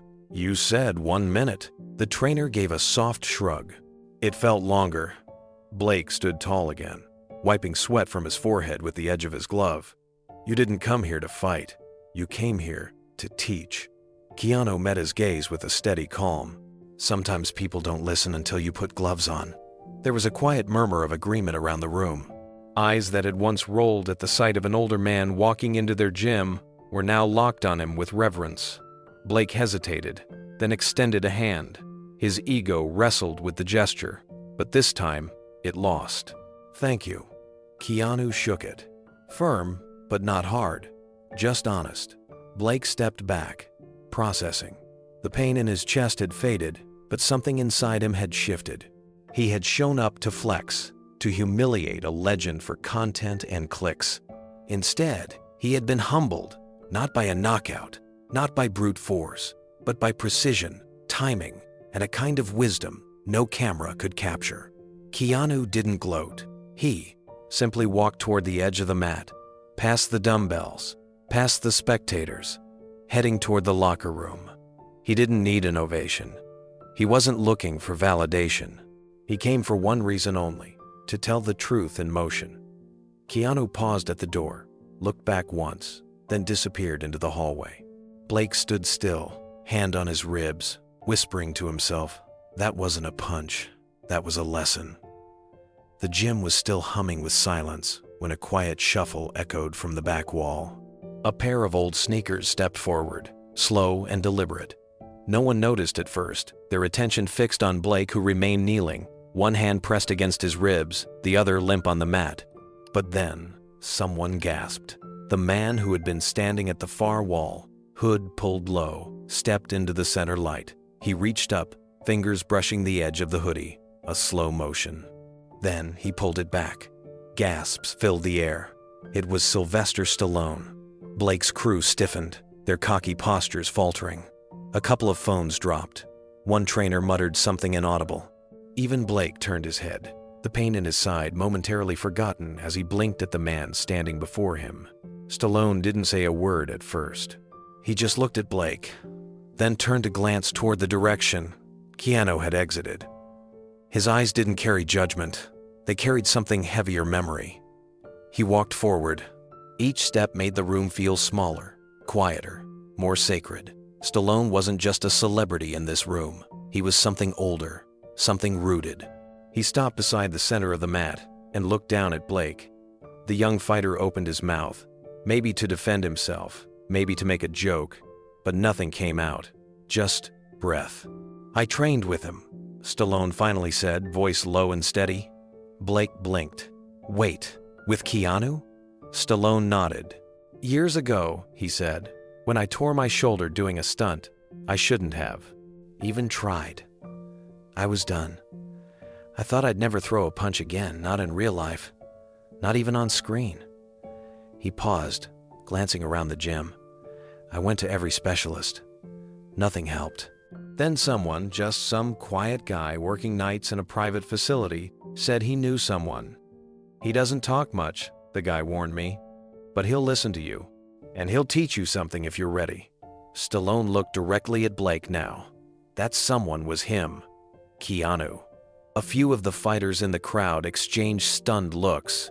Even Blake's crew, usually so full of noise and trash talk, stood like statues. No one had ever heard this story before. "I expected a routine," Stallone said. "You know, ice packs, stretches, typical rehab stuff. But Keanu didn't start with my shoulder." He tapped his chest lightly. "He started here." Stallone's hand hovered near his heart as he let the silence settle in again. "He asked me the first day, 'Why do you still want to fight?' And I didn't have an answer. I just shrugged. Said something dumb like, 'Because that's what I do.' He let out a small chuckle, but it was dry, weary. But he didn't laugh. He just stood there and said, 'That's not enough. Not anymore.'" He looked around the gym. "You see, Keanu wasn't trying to heal my body.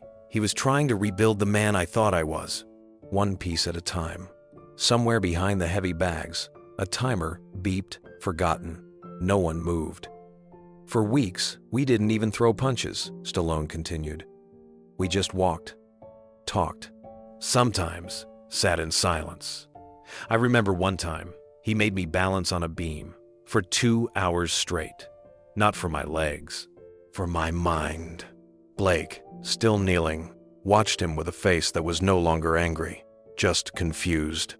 Like someone waking up from a dream they didn't know they were having. "And when we finally trained," Stallone said, "he didn't teach me new moves. He made me unlearn everything that wasn't honest. All the habits, all the ego, all the pain I was dragging around pretending it was strength." Stallone turned to the trainers standing in the corner, nodding respectfully toward the head coach. "I remember the day I threw my first punch after surgery. It wasn't fast, it wasn't hard, but Keanu smiled. You know why?" No one answered. Stallone looked down at Blake. "Because it was real. No show, no posing, just form, breath, and intention." Blake shifted slightly, still feeling the echo of that one tap from Keanu. The one that had dropped him without malice, without force. He trained me to feel my body again, to respect it, to respect the fight, the ring, the space, the silence. Stallone paused, and my life changed, not just because I could fight again, but because I didn't need to anymore. Not the way I used to. He knelt down now, slowly, so he was eye to eye with Blake. "You hit him," Stallone said softly, "but not with your fists." Blake's throat tightened. "You hit him with arrogance, with hunger, with something loud that had nothing to do with martial arts. That man," he pointed behind him, "gave me something when I had nothing left, and he never asked for credit, never told the story, never took a photo." His voice cracked slightly, not from weakness, but from age and reverence. "Do you know how rare that is in this world?" Blake didn't respond. His eyes had dropped to the mat. His jaw clenched, then loosened. The bravado was gone. Stallone stood again and faced the entire gym. "I've worked with legends, trained with monsters, fought in stadiums. But that man in your ring today, he is something else entirely." One of Blake's crew stepped forward, face pale. "Why didn't anyone know this? Why didn't he ever say?" Stallone shook his head. "Because he doesn't need to. And maybe that's why he's the only real fighter left." The room remained still as Keanu finally stepped forward, helping Blake to his feet with quiet grace. No words, just presence. Stallone moved aside, giving them space.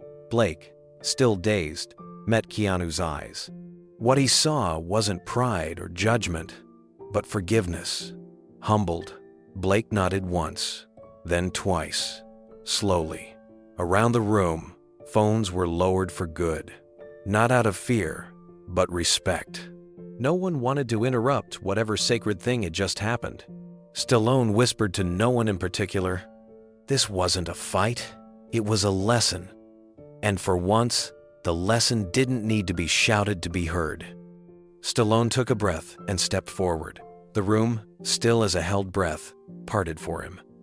No one dared speak, even Blake's crew stood frozen. Phones hung limp at their sides, suddenly feeling too heavy, too disrespectful to lift again. The gym didn't feel like a gym anymore. It felt like something sacred, something unrepeatable. As if time had slowed to record this moment with perfect clarity. He walked to the center of the mat, his movements purposeful, quiet, and deliberate. The scars on his knuckles, the old stiffness in his shoulder, the slight limp from a career spent in the trenches of physical storytelling, all visible now that he no longer wore the hoodie. He stood with the gravity of someone who had nothing left to prove, yet everything to say. Keanu remained where he was, hands still loosely at his sides, eyes lowered in quiet humility.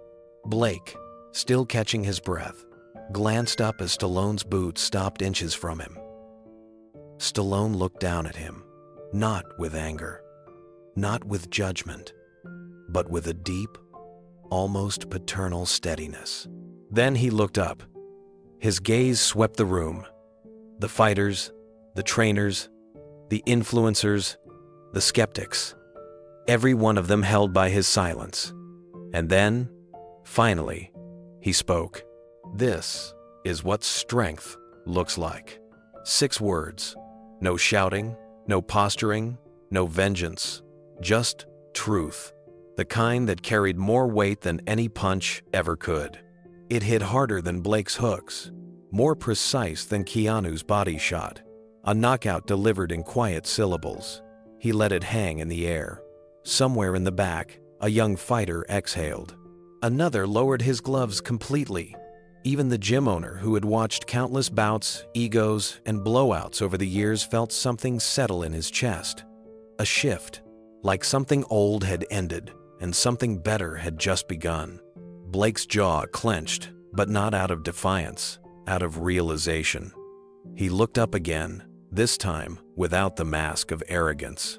And there was Keanu, still there, still calm, still ready to help, not hurt.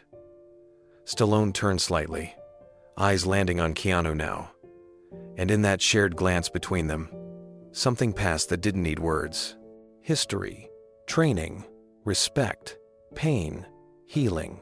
They had once stood in a room not unlike this one, except no one had watched. No cameras, no influencers, just two men, broken in different ways, working in silence to become whole again. Keanu gave the smallest of nods. Stallone returned it. It wasn't a performance. It wasn't theater. It was honor. And in a world starving for authenticity, everyone in that room felt it in their bones. Stallone stayed on the mat, not leaving right away, because this moment wasn't finished. He turned his body just enough to face the others who had been in the gym all along. The young fighters, the bystanders, even the ones who had laughed earlier when Keanu first stepped in. He scanned their faces, making sure they were looking, making sure they were listening. "You think fighting is power," Stallone said, voice steady, "but real power is restraint." No one moved. He gestured toward Keanu with a nod, adding, "That man could have ended it with one hit, but he didn't." The silence thickened, not awkward, but reverent.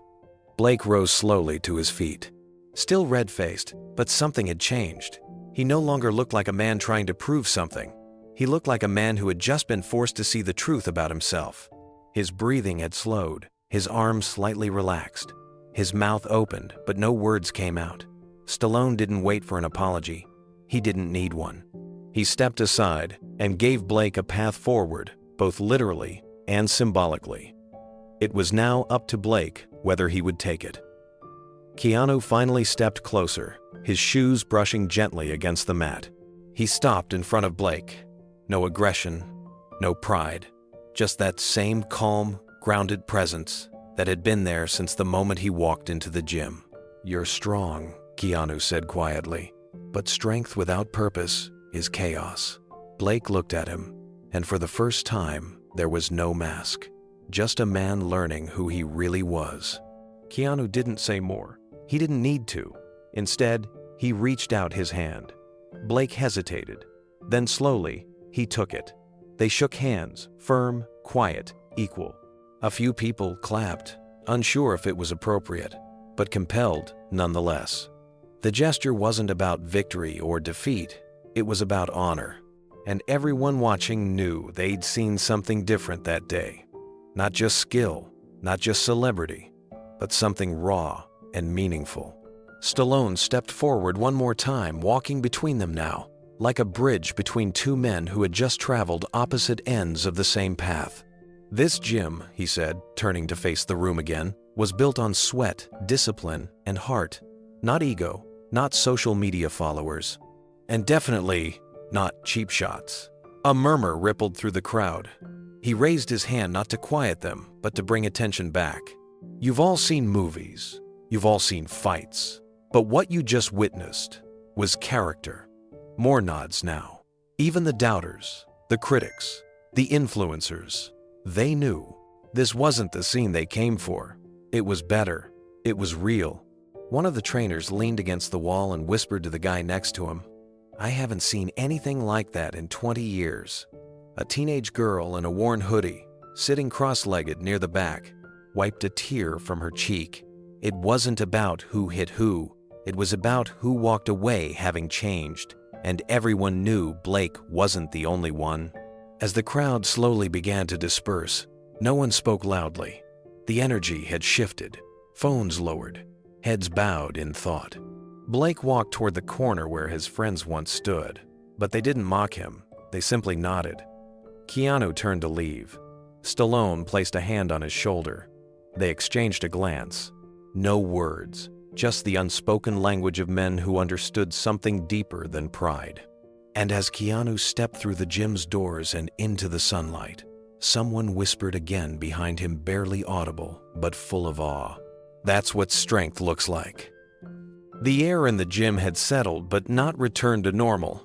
Something had shifted. It wasn't just the end of a sparring match. It was something deeper, something spiritual almost. Blake sat on the edge of the locker room bench, hands dangling at his sides, his breathing uneven. The redness in his face was gone, replaced by something else, shame. The hallway had emptied before he even made it there. No one followed. Not his friends. Not the crowd that had once cheered him on. Even the ones who had been filming had put their phones away like guilty children. Not a single word was said as he passed through the gym floor. Head down, no high fives, no laughs, just silence. The kind that screamed. Inside the locker room, he leaned forward, resting his elbows on his knees. The sweat on his forehead now felt cold. He stared at the floor, his own shoes, the dust between the tiles. He didn't even bother to take off his gloves. His body was sore, but his pride hurt worse. There wasn't a scratch on him from Keanu. Not one real hit to brag about, but it felt like he'd been dismantled atom by atom.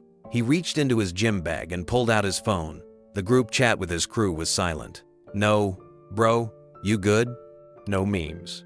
No attempts to spin what happened. Just unread messages from earlier, back when they were hyping him up. It was like they had all vanished at once. Blake clicked over to Instagram, expecting the videos to be posted already. Maybe a clip, maybe even something embarrassing. But there was nothing. He opened TikTok. Same thing. Empty. He typed his name in the search bar. No trending clips, no audio edits, not even a shaky video from the sideline. That didn't make sense. He knew at least 5 people had been filming. He saw them, saw the angles, even made eye contact with one as he came at Keanu in a furious combo. Still, nothing. It was as if the footage had disappeared into thin air. Blake locked the screen and stared at the reflection of the overhead lights bouncing off the glossy surface. Something inside him began to twist. He wasn't angry. He wasn't even embarrassed anymore. He was confused. Why wasn't it going viral?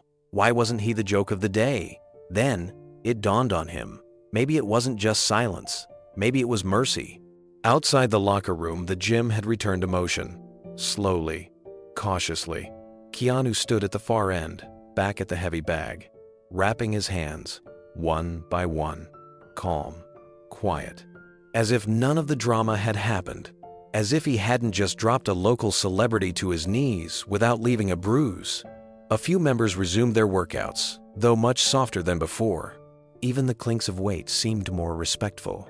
The trainer walked past Keanu with a towel draped around his neck, his eyes still wide from the events that had just taken place. He stopped, hesitated, then turned to face him. "Thank you for not hurting him," the trainer whispered under his breath. Keanu didn't stop rapping, just glanced up and replied without bitterness, "He did that to himself." The trainer stood still for a moment, as if weighing those words. Then he nodded and kept walking, wiping sweat from his brow that didn't come from any workout. Around him, the gym remained in that strange reverence. Something had cracked in the room, not out of fear, but out of awakening. Keanu finished wrapping his hands and gently touched the leather of the heavy bag, not punching it, just feeling it. His rhythm returned gradually, like an artist retouching a canvas. One jab, another, a slow exhale. No anger, no flash, just form and discipline. A young boy, maybe 12, who had been hiding behind the squat rack during the confrontation, stepped closer. He had seen everything: the arrogance, the control, the fall, and the restraint. He clutched his gym pass nervously, hesitating before approaching. "Excuse me, sir," the boy said softly. Keanu turned, warm eyes meeting his. Can I learn from you?" The boy's voice trembled, not from fear, but hope. Keanu smiled faintly.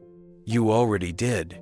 The boy looked puzzled. Keanu nodded toward the empty center mat.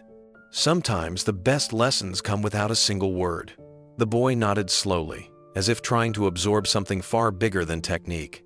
Then, he stepped back, eyes wide, posture straighter. Meanwhile, Blake finally emerged from the locker room. His steps were slow, almost mechanical. He carried his bag slung over one shoulder. His hoodie was on, hood up. The cocky energy he'd walked in with that morning had evaporated. Nobody looked at him, not out of cruelty, but something closer to reverence, even pity. He had become invisible in a place he once dominated. As he neared the exit, Blake paused at the edge of the mat. He looked back toward the ring where it had all happened, then toward Keanu. Keanu didn't stop his steady punches, but he saw him. Their eyes met. Blake gave a small nod, barely perceptible, but it was real. Keanu didn't return it. He didn't need to. Blake stepped outside, and the gym finally exhaled. Outside, the sky had shifted. Rain had started to fall lightly, as if the world itself was cooling down from something intense. Blake didn't run from it. He let it hit him. Droplets slid off his hood, clung to his hands, fell from his eyelashes. His breath came out shaky, not from exhaustion but from release. He reached the parking lot and stood there for a long time, not opening the car, not checking his phone, just breathing. The silence was louder than any crowd. Back inside, the gym slowly resumed its rhythm. The echo of jump ropes, the distant thud of gloves, conversations in hushed tones. But something was different. Everyone moved a little more thoughtfully. Even the regulars who'd once laughed loud and shadowboxed in the mirror now looked toward the center mat with a new kind of respect.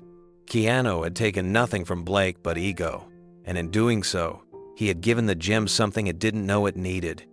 That night, the security footage corrupted itself. Phone videos wouldn't play. Uploads failed mysteriously. It was as if the story had been meant for those in the room and only them. Some things, it seemed, weren't meant to go viral. They were meant to stay sacred. By the time Monday rolled around, the gym was quieter than anyone could remember. There were no cameras at the door, no loud greetings, no music blasting from someone's phone. Just the thudding rhythm of gloves meeting bags and the occasional squeak of shoes pivoting on mats. It was as if a collective breath had been taken, and no one dared exhale yet. The ring sat untouched for hours. Sparring still happened, but now it was approached like a sacred ritual, not a performance. Fighters who used to laugh between rounds now focused silently, drenched in sweat, more interested in form than flair. The vibe had changed. The gym hadn't posted anything online since the match, and strangely, neither had the people who had recorded it. Some swore the videos vanished from their phones without explanation. Others claimed they had intended to upload them but paused, feeling like it would violate something they couldn't name. A few said they deleted the clips on purpose, out of respect. But whatever the reason, the moment the trap, the whisper, the collapse wasn't viral, it remained in the gym, locked in memory, and it started to grow roots.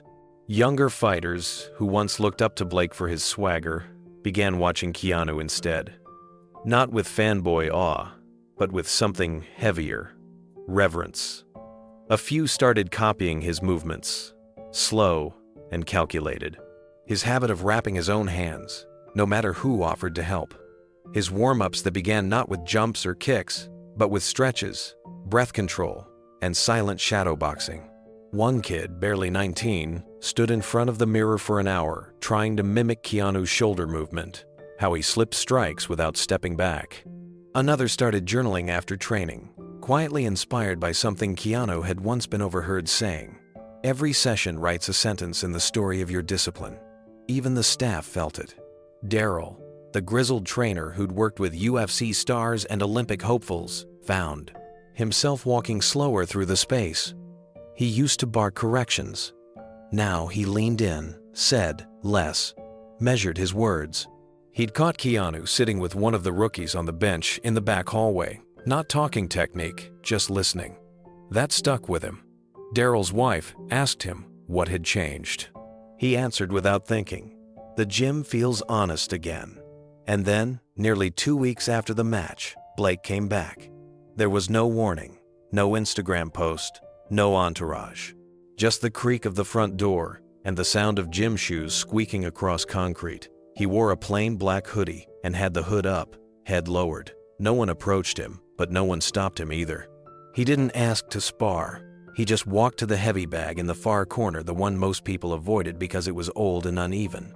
He tightened his gloves in silence, no mirror, no warm-up, and started punching.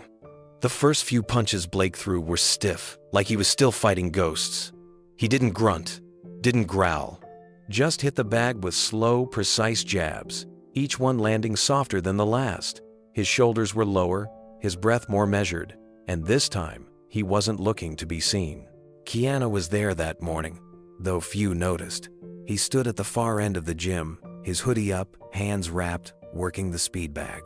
When he heard the pattern of punches shift in the far corner, he turned his head briefly, just enough to know. But he didn't move closer. He didn't need to. Blake didn't glance his way either.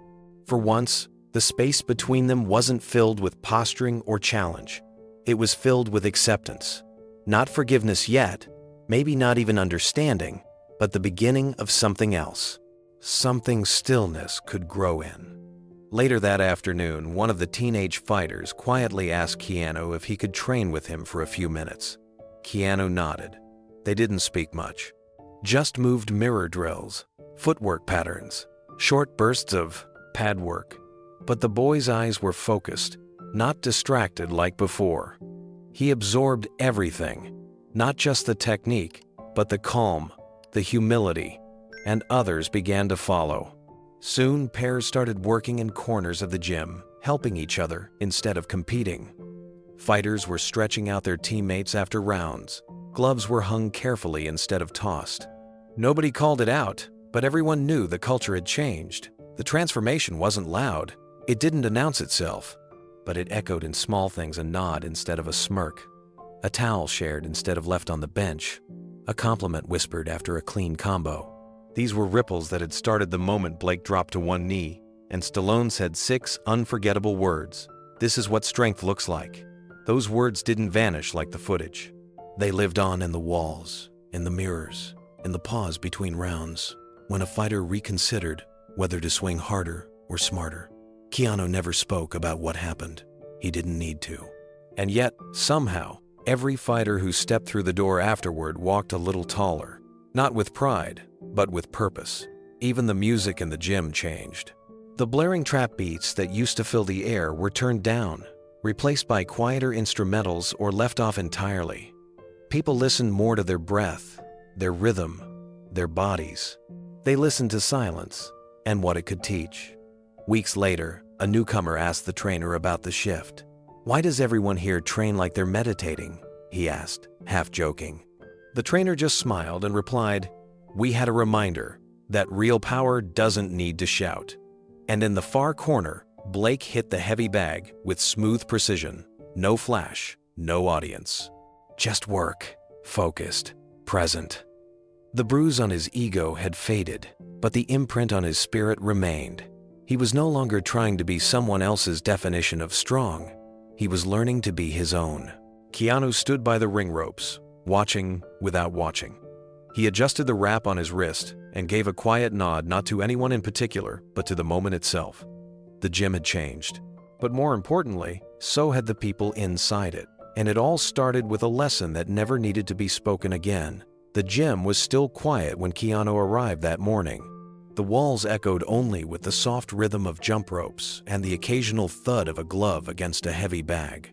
A thin ray of sunlight pierced through the front windows, slanting across the mats like a spotlight waiting for someone to step into it. Keanu took his usual place by the corner bag, stretching out his shoulders, slow and precise. But just as he was about to begin, a strange rhythm caught his ear. It wasn't the tempo of someone seasoned or focused. It was uneven, too light, then too hard. He turned his head slightly, catching a glimpse of a young girl at the far side of the gym. She couldn't have been more than 13, skinny, in oversized sweats, hair pulled into a rushed ponytail. She was hitting a training bag, alone. Her form was off, her elbow flared too wide, her footwork clumsy, breath held like she was bracing for a test. She looked nervous, like she didn't belong. A few others glanced her way, but quickly returned to their routines. Keanu didn't move at first. He just watched. She stepped back after a few more awkward punches, rubbing her wrist. Her gloves looked borrowed, maybe from the gym's loaner bin. She shook her head, clearly frustrated, then squared up again. This time she landed one punch too high and nearly lost her balance. That's when Keanu set down his towel and walked across the floor. She noticed him approaching and froze. Her eyes widened. She recognized him. Of course, everyone did. But there was fear, too. Embarrassment. The kind that came from feeling small in a place that didn't make room for you. He didn't ask her name, didn't make a speech. He stepped beside her, took one look at her stance, and gently reached out. "Your elbow," he said, tapping it lightly. "Tighten this." She blinked, silent. He moved around to her side, lifted her arm slightly, and then pressed a hand to her upper back. "Breathe here." He tapped once on her ribcage. She exhaled slowly, almost by accident, as if her lungs had been waiting for permission. Then he stepped back and nodded once.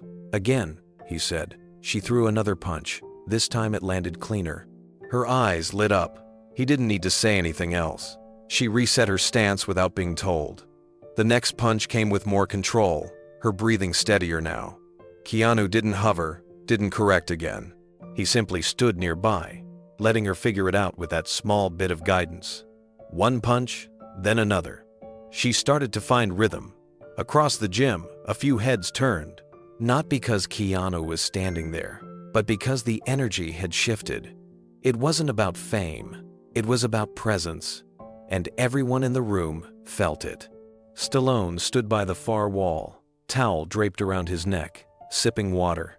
He didn't interrupt, didn't approach. He just watched quietly, a slight smile forming as he observed the exchange. The girl, so unsure just moments ago, was now locked in with the bag, completely focused. That's all it took sometimes. One hand on the elbow, one reminder to breathe. Keanu turned slightly and met Stallone's eyes.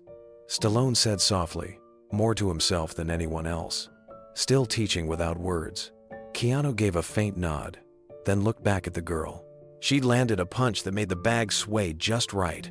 Her reaction was subtle, a quick glance down at her feet to confirm she hadn't lost balance, then a half smile she tried to hide. He stepped away without a word. Later that day, the girl lingered near the lockers. She didn't speak to anyone, just sat, taping up her gloves again, mimicking the way she'd seen Keanu do it earlier. One of the older fighters walked by, saw her struggling with a wrist wrap, and instead of ignoring her like before, he stopped and helped. That never used to happen. And that was the ripple. It wasn't just in how she punched or how she stood, it was in how others reacted to her. The unspoken signal that said, if someone like Keanu took time to teach her, then she mattered. That quiet message spread farther than any highlight reel ever could. Later that week, she returned. Same time, same spot. This time she was early. And when Keanu walked in and passed her without saying a word, she smiled to herself, because she knew she didn't need a nod anymore. She had already received what she came for. Weeks passed, and the girl's routine became part of the gym's rhythm. No more awkward stares, no more side glances, just the sound of gloves against canvas, of breath in sync with motion. Every time she trained, there was a little more confidence in the way she moved. Not flashy, not loud, just grounded. Keanu never hovered. He watched from a distance now, sometimes while hitting the bag, sometimes while wrapping his wrists. When she struggled with a combination, he'd occasionally make eye contact. A small nod, nothing more. But she understood. Keep going. Adjust. Trust yourself. She started helping others too. When a younger boy began training and couldn't figure out the jab-cross rhythm, she showed him gently, like she'd been shown. She didn't quote Keanu. She didn't name drop. She just passed on what had been given to her. That was the legacy. Not interviews or viral clips, but action, passed down quietly. Keanu had no need to lead with his name. His presence spoke. His silence taught. And now, his lessons were being carried by others. One evening, Stallone sat on the bench near the lockers. Keanu joined him, towel around his neck. Stallone watched the girl guide the younger boy through a footwork drill and shook his head slowly. "You ever stop and think what it would have been like if someone had done that for us?" he said, voice low. Keanu looked out at the mat. "I think about it every day." Stallone nodded. "Then maybe we're doing it now, for them." There was no fanfare, no camera crew waiting outside, just two old fighters watching the next chapter begin. And across the room, a girl who once couldn't land a straight punch now held her stance like she belonged, because she did. There are moments in life that don't need to be captured on camera, moments that live not on screens, but in silence, in stillness. What happened on that mat between Keanu Reeves and Blake Marshall was not a fight. It was a conversation written in movement, restraint, and years of discipline. No voice raised. No audience cheered. Just the subtle language of humility, meeting arrogance and changing the air in the room. Because this wasn't about a punch or pride or proving who was stronger. It was about something far more rare in today's world. It was about power without rage. In a society where noise is mistaken for influence and aggression is confused with strength, what Keanu showed that night in the ring was a different kind of message. One that can't be shouted. One that doesn't trend. One that doesn't need to. A message that said, real power does not perform, it just island. When Stallone stepped into the room and peeled back his hood, the silence grew even deeper. Not out of celebrity awe, but because two legends, one speaking, the other bowing, showed that wisdom walks softly. That strength often enters without announcement. That legacy isn't made of titles or knockouts, but of the space one leaves behind when they exit. And what Keanu left that night was a shift, a recalibration. The young fighters stopped showboating. The trainers talked less, watched more. Even Blake, bruised not in the face but in the ego, returned not to reclaim pride, but to rebuild it. Quietly, patiently, without an audience. Because something in that ring rewrote the rules. You see, anyone can throw a punch, but not everyone can hold one back. Anyone can walk into a gym swinging, but not everyone can walk away still, composed, undefeated not by victory, but by grace. And when Keanu helped that young girl with her form, just a tap on the elbow and a whisper about breath, he wasn't teaching her to fight. He was teaching her to listen, to herself, to her body, to the rhythm of respect that underlies every discipline worth mastering. That moment, unnoticed by most, will stay with her forever. Not because a movie star adjusted her stance, but because someone with power chose not to flaunt it, but to pass it forward, silently. Weeks passed. No news article ever covered the moment. No viral clip made it to the algorithm. Phones were mysteriously locked. Footage vanished. As if the universe decided some moments weren't meant for the world, but for the room alone. But the ripple didn't need an audience. It moved in the small ways. Gloves tied tighter, eyes locked longer, fighters stretching a little more deliberately before their first round. The mirror in the corner of the gym caught a new kind of reflection, not of vanity, but of discipline. A posture that didn't scream, "Look at me," but whispered, "I'm still here." Keanu never mentioned it again. Not to Stallone, not to the girl, not to Blake, because words would have cheapened it. The lesson was already alive, pulsing through the bag straps, the squeaking floorboards, the tape between bruised knuckles. Even the air in the gym changed. You could feel it when you walked in. A kind of sacred hush, not silence from fear, silence from respect. Stallone noticed too. He'd sit on the bench in the far corner with his towel draped over one shoulder, nodding once in a while, not saying much, just watching. When someone dropped a weight too loud, others would glance not with annoyance, but as if to say, "We don't do that here." A new generation was forming, not of fighters looking to go viral, but of warriors learning to be still. And in the middle of it all, Keanu remained as he always had present, listening, moving. The only sound from him was the rhythm of his footwork and the thud of a well-placed strike. The rest of him remained quiet, composed, intentional. He didn't train to win, he trained to remember. To remember every mentor who once pulled him aside, every coach who corrected him gently, every failure that taught him not to overreach, every bruise that reminded him of his body's limits, every silence that followed a loss, and how that silence, more than the pain, shaped his character. That was the real ring, not the square with the ropes, but the space between impulse and action, where the strongest choose peace. It's easy to mistake noise for power, easy to believe that the loudest voice wins, that dominance comes from aggression, that respect is earned through spectacle. But then, you watch a man like Keanu, a man who says nothing and somehow says everything, who absorbs ridicule, pressure, and arrogance, then replies with precision, humility, and stillness. That day in the gym didn't end with a knockout.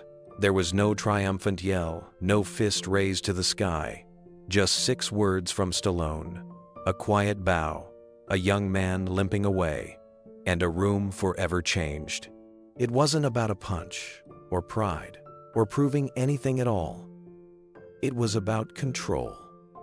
Not over others, but over self. That is what true power looks like. Not force, not fame, not revenge, but presence. The ability to know when to speak and when to stay silent, when to act and when to let someone else crumble beneath the weight of their own choices. When to teach, not with shouts, but with example. In that gym, surrounded by mirrors and sweat and tape and bruises, a new definition of strength was born. One that didn't need likes, follows, or validation, just breath, discipline, awareness, and respect. Because silence can be louder than any blow. Power can exist without rage, and the strongest person in the room is often the one who doesn't need to prove it. So if someone like that changed the way you see power, comment the word respect. If this incredible story moved you, hit like, subscribe, and share this with someone who needs to remember. True power is quiet.